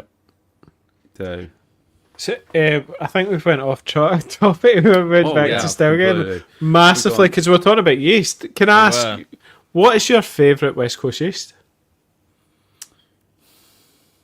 I tend to agree with Lewis in the chat. Bry97 has given me the best results. Yeah. In terms of dry yeast, anyway. Well, actually, like I said earlier, I don't think I've really experimented that much with liquid versions of them because there's so many dry yeasts available that are West Coast ale yeast. But Bry97 has been the one that seems to be a reliable option for me. USO5 is fine, but it really annoys me how shit it is at flocculating, to be honest. Especially for a West Coast, because it's like, fucking drop right, you bastard. Like, what? It is so powdery as well. I've used it a lot. USO5 I've used a lot, and I'd be an advocate for USO5, but you have to give it time because, like you say, tricky, it's like the powderiness. See, when you taste that powderiness, you're like, it needs more time because it needs to drop. But I love the peach off it. Like, it is when it goes bright and see when that yeast, when the beer sings. Oh my god! No, don't get me wrong. You can make great beer with it. Just find Bry97 a bit easier to work with. I have used some alternative options. I've used the equivalent of Y Yeast Labs 1028, which is the London Ale yeast. Okay. But I think I used a Lallemand version of that, which they've discontinued. Which I think was Lallemand. Was it just called London? Can't remember. They've discontinued it. Anyway, but it was like, it was a pretty clean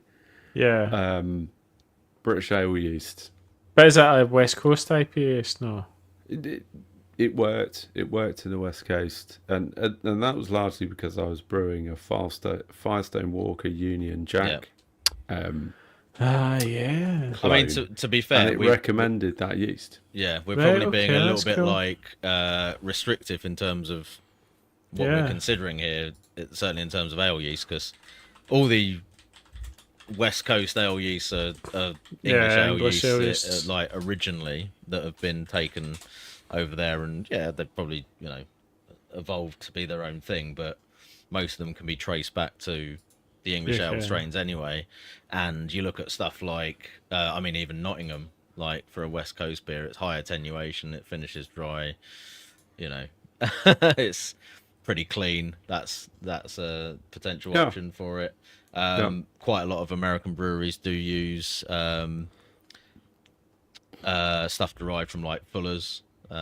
Is it, Yep. you said You could use Firestone Walker recommended that yeast, but I think it's like that or Fuller's you strain. could I use think Windsor. they offer. Windsor is potentially a good option. That's pretty clean. That's S33 from Fermentis, Yeah, or Mangrove Jack M15, which is Empire Yeah. Ale. yeah. I've used Um, Empire and from. it was Lallemand used to produce a yeast called London, but they've discontinued it. That's I I've think used what I used. in terms of liquid hops the Liquid what's hops, it liquid called? yeast.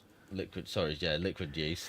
Even those ABVs are kicking in. Yeah, it's kicking in. Yeah, um, Turbo what was spinning. I saying? 1272. Why is 1272?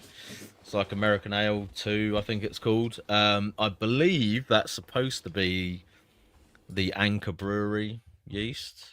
So again, that's would have been using one of the proper old school American IPAs, which would be like their Liberty IPA or whatever. That's a slightly more characterful American ale yeast. That is a good option. So that one's hints of worth nut experimenting with. That was apparently. what I used in the American Pale Ale I sent you guys recently. The Oh, the okay. one Oh, based right, on okay, okay. Fraser's Nice. recipe.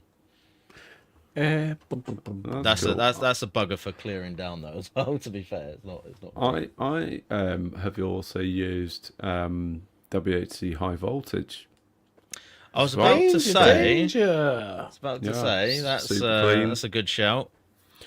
Or Lutra could One be a of good the option as few well. times that I'd be Is in that favour lax? of using a Kvike derived yeast.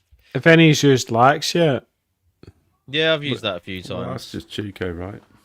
well, I don't know. Like, I've not. I don't Well, the think I've question used with that lax. one is it them ripping off USO5 or is it them ripping off Brian 97?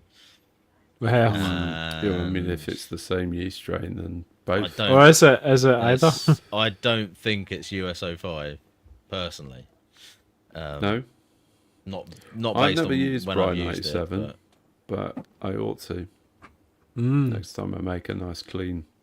But yeah, no, give it a I go. want- Here's a rabbit hole discussion. I was and sort of touches into one of the comments we had earlier, which was about the cold IPA. Ah, Which goes that for anyone that's Don't not get me familiar, started. that's not familiar. I've The definitely cold got a IPA video is on that one. essentially an IPA fermented with a lager yeast, right? is it tricky? Yeah, Sorry. Which Yeah. I guess is essentially just a what's the other name for it? like an IPL or An Oh IPL. yeah, IPL. An Sorry, IPL, yeah. thank you.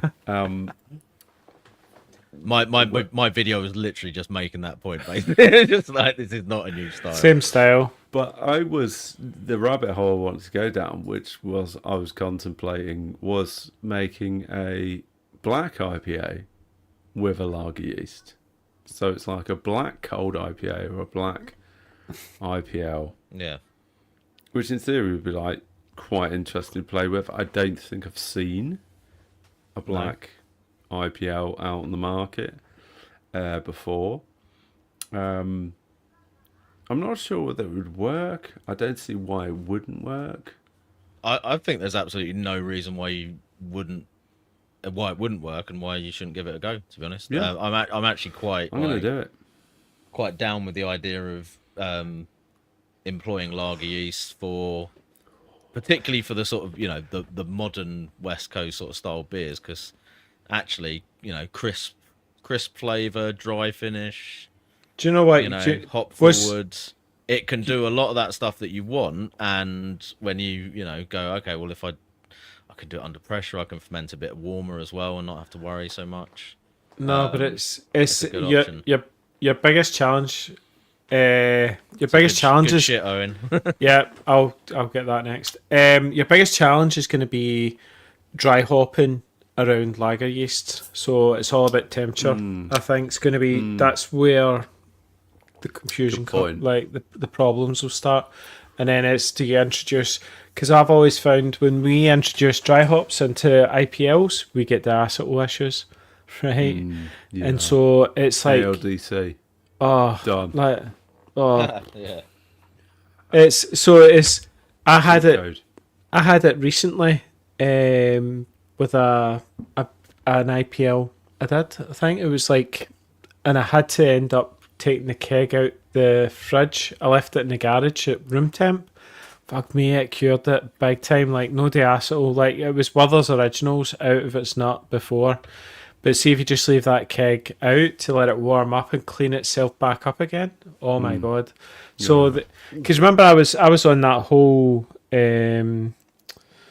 the lager method, the cold slow cold sort of thing, and but like when you introduce hops into that mix, holy shit, you're in trouble, like big time diacetyl issues. It's different SOP than that. Yeah, I do wonder. It's a good point. There is some extra considerations to be put in there. yeah. I think what you could be doing is once active fermentation's finished, and then you're thinking about you might be more into kind of ramping up rather than down. Yeah. You could be dry hopping at 12. You could ramp to 14 dry hop. Okay. Continue to ramp to 16. Yeah, I would. Let it clean up. Then start to ramp it down. Well, a case in point, the West Coast Pilsner that I've just done, doing that like speedy Aussie method, is basically at a diacetyl rest temperature for most of the fermentation anyway, and the fermentation is so vigorous that it blasted any potential off flavors out of the spunding valve pretty quickly, I think. So yeah, I took it down a few degrees to dry hop, but it was still, within active fermentation sort of range. So if there was, and it had just come off the back of being at 17 degrees anyway. So I think if the hops had sort of kicked off any extra fermentation, it would have just gobbled that up straight away and not caused any problems with diacetyl or anything like that. So agree, but I think there's ways around that if you but I just go for that was we did the fermentation schedule. What was the one we did? We did a IPL, the three of us. The Citra pills, do you mean? Citra pills, and I had major diacetyl issues, and it only became apparent to me once we'd all tasted them together, and it was massive diacetyl. Well, my one was worse than yours, though, wasn't it? I think. Yeah, me and you had the same issue, Trick, wasn't it? Yeah. It was. I think we sort of.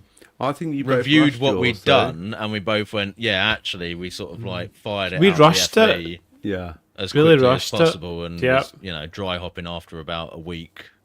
Well, I did the same again. Yeah. I did a double batch, and it was like Nelson was on it and stuff. And so the second keg that had left out, I took that to the boys last weekend. Fuck me, it was amazing. It's like one of the best, like unreal. And it was just because I had an extended time out, just in the garage and cleaning up. And wow, it is. I think, and it didn't kill the hop Time flavor is or the anything great like healer. that. To be Oh. fair, isn't it? yeah, as long as, and imagine your garage is not warm. It's probably still I don't know these reasonably cool. It's not shooting 30 degrees or something. No, God, no. Yeah, No, Scotland. It's sort of like high 18. teens or whatever. Yeah. I think that's perfect conditioning. Mm-hmm. And I think the lesson with lagers is like the better lagers I've made. It's just where I've been patient. I've just been patient, haven't rushed it, taken my time. With ales, of course, fuck it, can do it in afford 7 to days. rush it Aussie lager through. method all the way. and I think just taking your time, As leaving it there, do its thing, you get a way better result. I jest. Yeah. I'm 100% behind that approach Yeah. normally. Anyway, have you guys cracked this Soma? no, West I'm gonna. Coast? Okay. Yeah, Go- yeah, go- I've got it in the glass. Go get that. So Soma are not a brewery I've heard of before, and they are based in Girona, I think, Spain. Am I right in saying Girona is in Spain? Pretty sure it is. I'm gonna say yes. This is a Pacific West Coast IPA coming in at 7%. And honestly, it's not super clear. No, It's initially got a bit of it haze was to it it. was pretty clear, and then the last little bit of the can sort of spoilt it slightly. But It's got proper Citra Mosaic vibes on it. is it another one that's not great head retention? No, One's- head tension's awful. but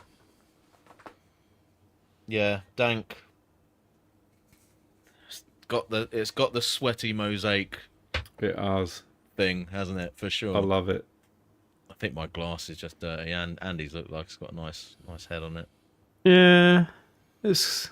But then when you boys You've mentioned, literally just I hard pulled pulled it. No, I just hard pulled it as well. I've Oh, never had a beer Mosaic. from this brewery, but I'm pretty impressed. I think that beer is, like, aroma wise, is really punching out the glass. It's a good Super dank. dank bitterness on that. I like that.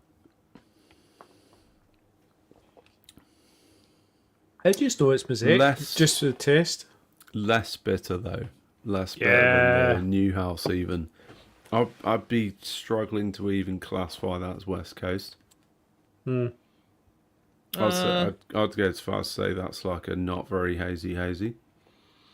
Nah, I don't know about that.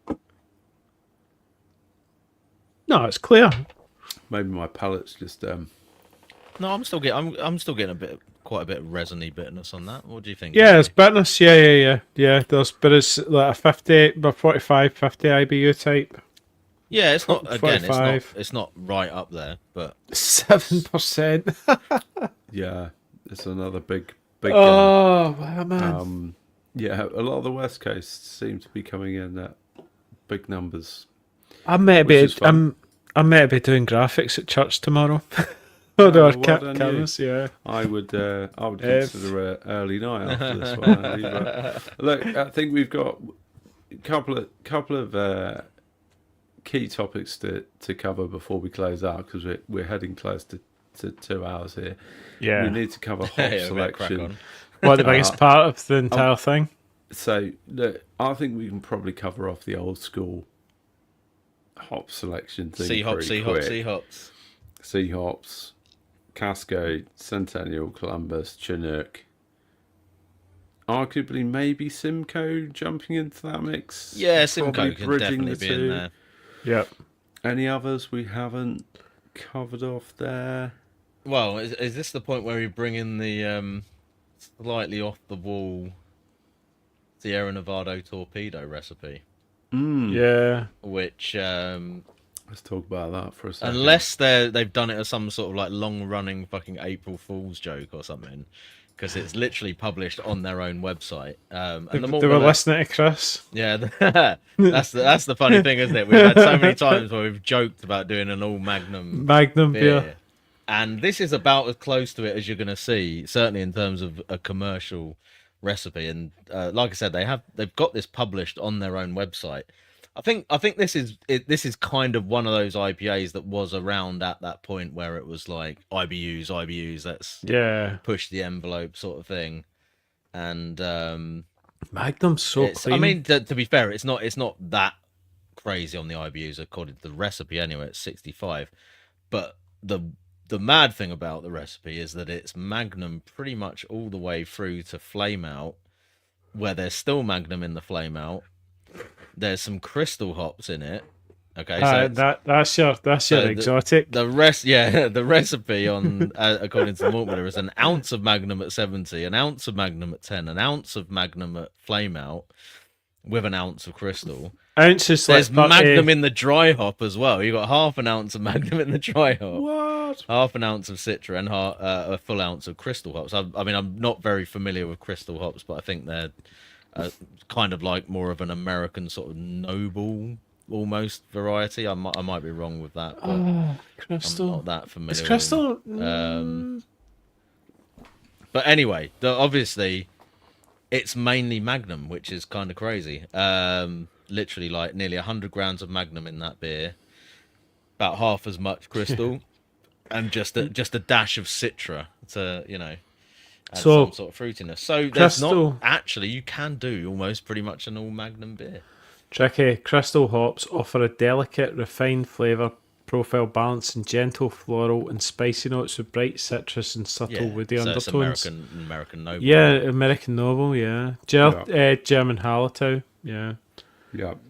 So it's probably its lineage is probably Hallertau. Anyway, we thought we'd throw that in because I sort of looked that recipe up as a reference and went, "What the fuck?" It's like all Magnum. I know. Way through. So one of those things with the old school IPAs is that some of them are really focused on literally just the bitterness and not necessarily bothered about much extra hop flavor. I mean, here's a question: do you reckon it's German Magnum or is it American Magnum? Because that could be good question. A total different story. But I mean, to be fair, many times I've opened up Magnum and gone, "That's actually a really aromatic hop." Like, is this really like only good for bittering? I don't know about you guys, but it smells great. It smells great in the bag, doesn't it? Yeah. I love Magnum for bittering. Like, it's such a clean.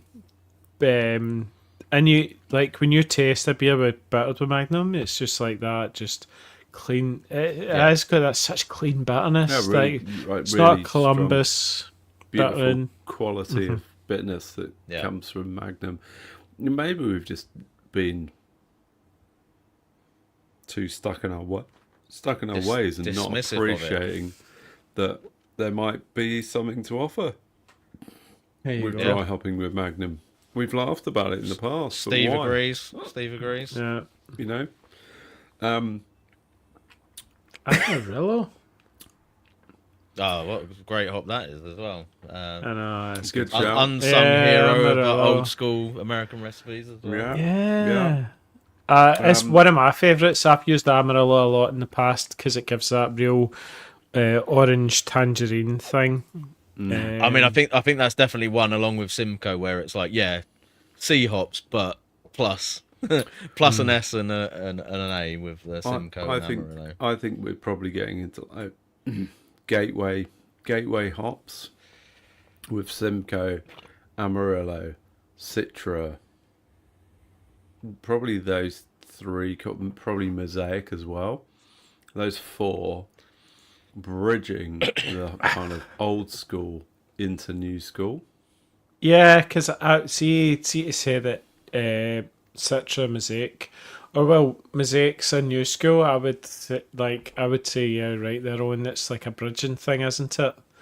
Because those started to emerge, probably tailing the end of the dominance of the old school West Coast IPA, and then that's where the whole New England IPA thing span off, and then it started to evolve. So when we think about the it's influenced. Shift, it's influenced the West Coast. Yeah, the shift into the modern West Coast, and then we're talking about basically all of the hops that you would typically see into New England IPAs. So your Citra, Mosaics, your Nelsons, your Nectarons, your whatever. Crush is massive. Crush is a beautiful hop. Yeah. And then of course, I guess the modern twist now, which is great. I think this works really well. Is when you take some of the sea hops and some of the modern hops. Yeah, of course. And you start bringing them together, which is probably what you would do, wouldn't it? If you were doing a homebrew, yeah. Like I would happily use Columbus Hot Side. or Simcoe hot side, and then finish out with whirlpools with like newer style hops, and I think that can meld beautifully. That's but probably only over the layer of the newer school grist. Well, Columbus is so dank, Owen. Yeah, because Like, yeah, Columbus is mega dank, and Columbus is great in terms of the fact that it's historically always used as a bittering hop, but it actually works really, really well as a whirlpool or a dry hop yeah. addition.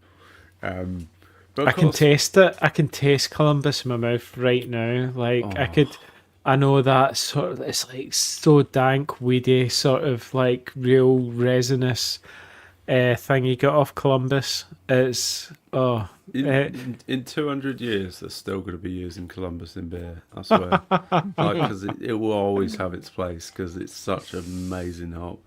But of course, we haven't really touched much on hopping technique and how that might have changed and evolved from the West Coast hop style. Because of course, you had your what was it they called it, like your 60-minute IPA, right? That was a big thing. Yeah, it was like every 10 minutes or something. So for everyone that wasn't aware of what that was, it would be you'd add a hop addition every minute for 60 minutes. Yeah. Right.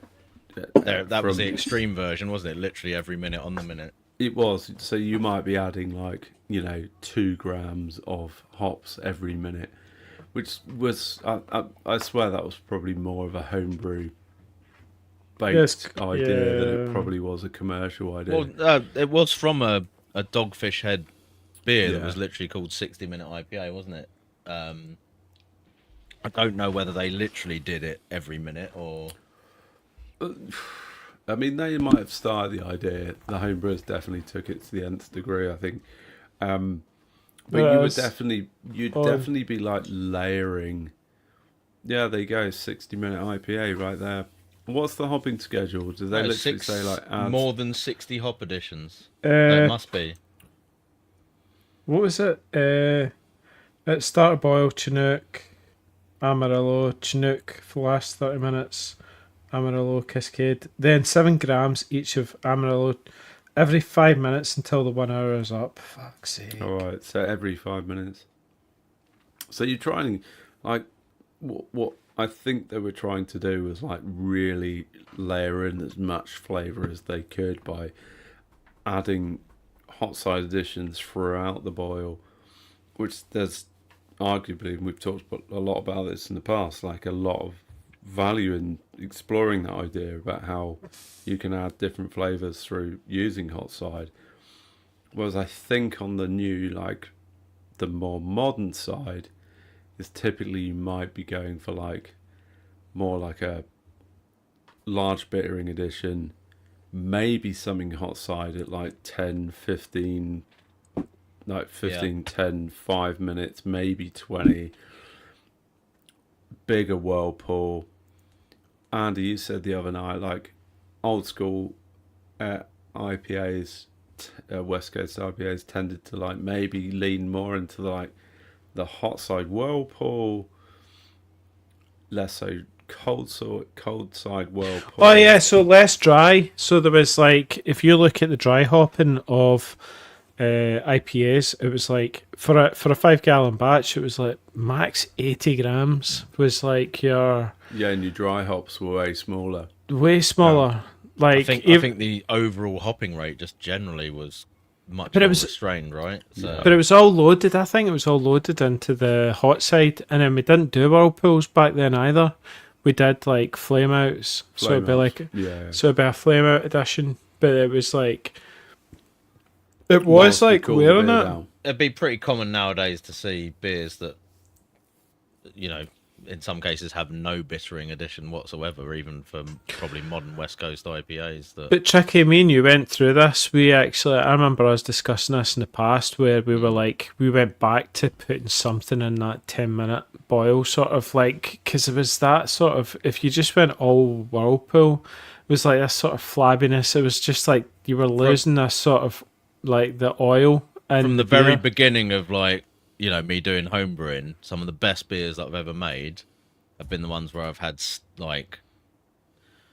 At one point, people used to call it hop bursting, where it was like you'd have like Yeah. hops at like 30, 20, 10, flame out, and then you have a little dry hop on top of that.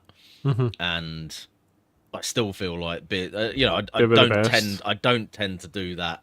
Yeah. In terms of like, I'll have loads of additions all through the boil, but I find that beers where it's like I'll do a 20-minute addition or a half an hour addition, and then a 10-minute and then a flame out as well as a dry hop. They're the ones that always have that like get that real flavor, like, depth of hop flavor to them. Yeah, and it's on paper, the theory is, oh well, you're wasting hops because you're throwing them in and that's all getting blasted away from the volatiles. It's like, no. nah. In my experience, no. And even if it's just because you're creating a different balance of hop oils because some of them are getting boiled off or not, but I feel like there's more to it than that. It's not as simple as if you throw it in the boil, it just all the flavor gets boiled off. I think that's nonsense. Total nonsense. Yeah, because you can still taste 60 amount additions. Yeah, like well, exactly. And then you go into that whole argument of like, well, okay, with the bittering hops, does it make a difference whether you use, let's say, like Flex or even like a small addition of Magnum versus a really big quantity of low alpha noble hops, because you have to put more of them in? And for me, like if I was going to make a proper traditional lager, Czechs love like Czech, that's exactly, really good example. Low alpha, a loads fuckload of of like, especially if you're talking like whole leaf hops as well. You put a whole massive addition of whole leaf SARS in at 60 minutes versus like a like Flex Magnum. Or a Magnum. Tell me that's not going to give you like a different Like, beer at the end of it. Totally, because I don't you're believe gonna it. yeah, because the one with the loads of hops at the start, but low alphas can have like loads of like that floral character through it. And it's in all the way through the boil as well, so it's not like it's going to be completely devoid of flavour at the end. You know The what I mean? disadvantage that is just doesn't make any sense to me. the disadvantage will be your losses. So from a commercial standpoint, Oh yeah, of course, and that's why we all like pellets as well, isn't it? Because it's like, sometimes you'll see a lot of recipes and breweries that swear by the whole hops, but like I'm not going to switch over to whole hops for all my beers because I don't want to be dealing with the fucking mess and getting the whole hops. What are you on about? No, I mean like they've Like got that. their place, but Do you know? I couldn't physically fit them in the kettle. Doing like a West Coast IPA. No, right, okay. Yeah, I'm talking lagers. We were talking lagers, numbers. yeah. I go whole hop for lagers, where I can get. So I'll get the the big silver foil thing. Well, no, I mean I'm planning on doing a few beers like that actually. I go that way because I'm gonna do like an English version of Smells Lager with Challenger with like all whole hop Challenger hops. Yes. Hopefully. Looking towards the rumored track competition that hasn't been confirmed yet for the like whole hop lagers or something like that. No, it's not whole hop. You've got it wrong. Homegrown hops. Yeah, but you have whole hop as an alternative because not everyone can grow. Is there? Fresh hops? Yeah. I was freaking out there because I was like, are folks just going to be pitting me because I'm using Fuggles and Saz and from the garden? No, the like. The main concept is for homegrown or green hops. All right, okay. They basically said like, obviously we realise not everyone's going to be able to do that, so there's two comps. You can just go like whole hop instead if you want. I think Right, I might be wrong, but they've like I said they've not confirmed it yet, so who knows? Wait till I find out. We shall see. My hops, anyway. my hops are growing nicely. So yes. What were we talking about? Hopping. No, we were talking Did just we like mention advanced? Are we on to modern hopping techniques? Yeah. So we've talked. Did we talk about the modern hops? So where you've got your Citra Mosaics. We did, yeah. So Nelson, and then we were talking about crushing stuff as well. Yeah, and obviously at that point, advanced hop products. That's for obvious reasons. That's not something you see in the old school recipes.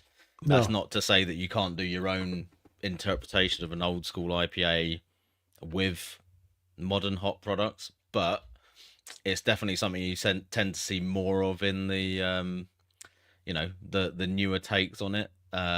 So there's good arguments for using things like cryo hops and liquid hop extracts and things like that. Particularly when you're trying, I mean, they are really useful. I would say, in my experience, when you're trying to achieve a really nice, clear beer, but you want to do maximum hop saturation. I'm sure in, I in saw my the. experience, it makes it a lot easier when you're using stuff like. Was it Malt Miller were using Flex or something for the bittering? Was it? No. Oh yeah, they've used that For the quite a few Modern West beers. Coast. I mean, personally, I'd go Magnum. Yeah.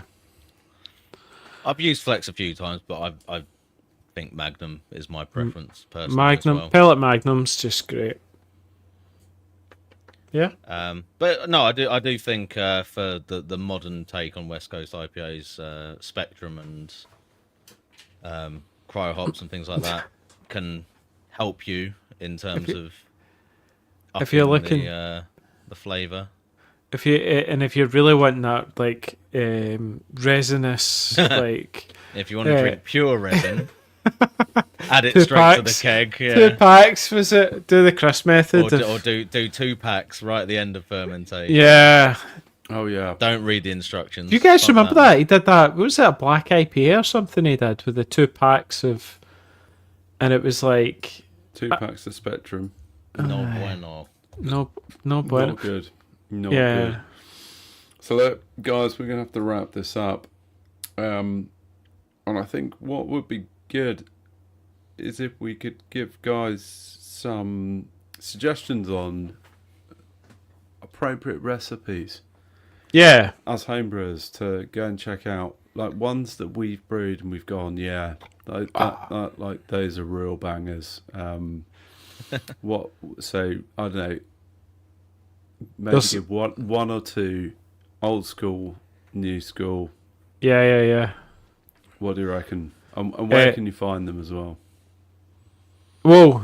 I'll go for a new school one that came out during lockdown was the Altogether IPA. If you just look up that, I think that's a really good sort of new school because it's slightly the techniques and that and stuff is probably mid sort of the old school new school, but it's probably a really good one. I've got in keg right now, and it's like it's pretty super bright and it's quite bitter, but it tastes new school, I would say. My suggestion is going to be the Firestone Walker Union Jack recipe, which I think you can find in the Ewan McGregor recipe book. That is very good, leaning more to old school. Tricky. Good shout. I don't think I've really brewed many, or if any, I can remember commercial kind of like clone recipes for these styles. So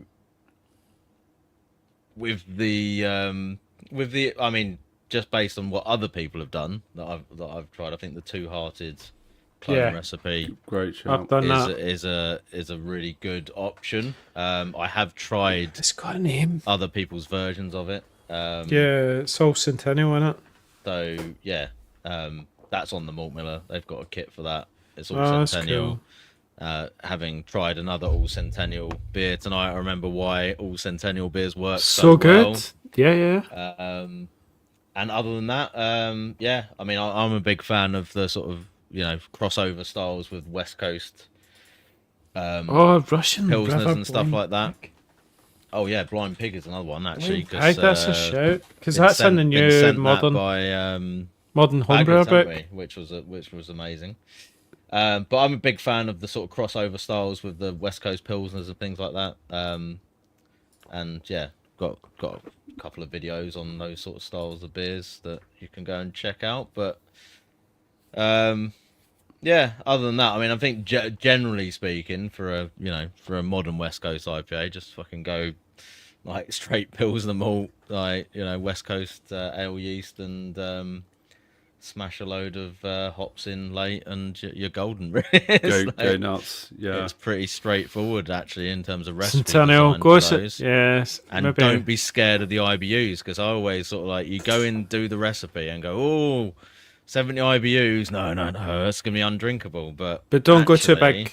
Yeah. Well, With the other hop. thing... Don't go big in the dry hop. Yeah, Like tone that all back. But I think the other thing to factor into that is Whirlpool, like, IBU contributions are not as significant as what the software makes out. Yeah. Yeah. So I don't know about you guys, but I find, especially when we're designing these sorts of beer recipes, the software will be telling you it's already up at 60, 70, and you brew it and you go, Yeah. it's not really like kicking me in the teeth with the bitterness like it was supposed to. And then when you look back at the recipe, you go, well, yeah, actually, it was telling me that I was going to get like 20 IBUs out of the Whirlpool. I don't think you'll nail it in the first go, though. Tricky. You're never going to nail it in the first and I think go. that's one of the reasons why you need to sort of, test it It's a repeat. and go back to it. But I think basically aim a little bit higher than you think is where it's going to land. And generally, it's not actually going to be much of a problem. And a lot of times, you'll find the higher bitterness actually makes it a much better beer anyway. So that's my sort of tips on that one. Yes. Awesome. Right. Should we wrap it up there, guys? We're at 2 hours I think so. 15. I think so. I think Mega we did episode. justice. Hopefully everyone listening will have been informed and hopefully excited about brewing any form of West Coast IPA, whether you choose to go new school or old school. Steve summed it up there, basically. Yeah.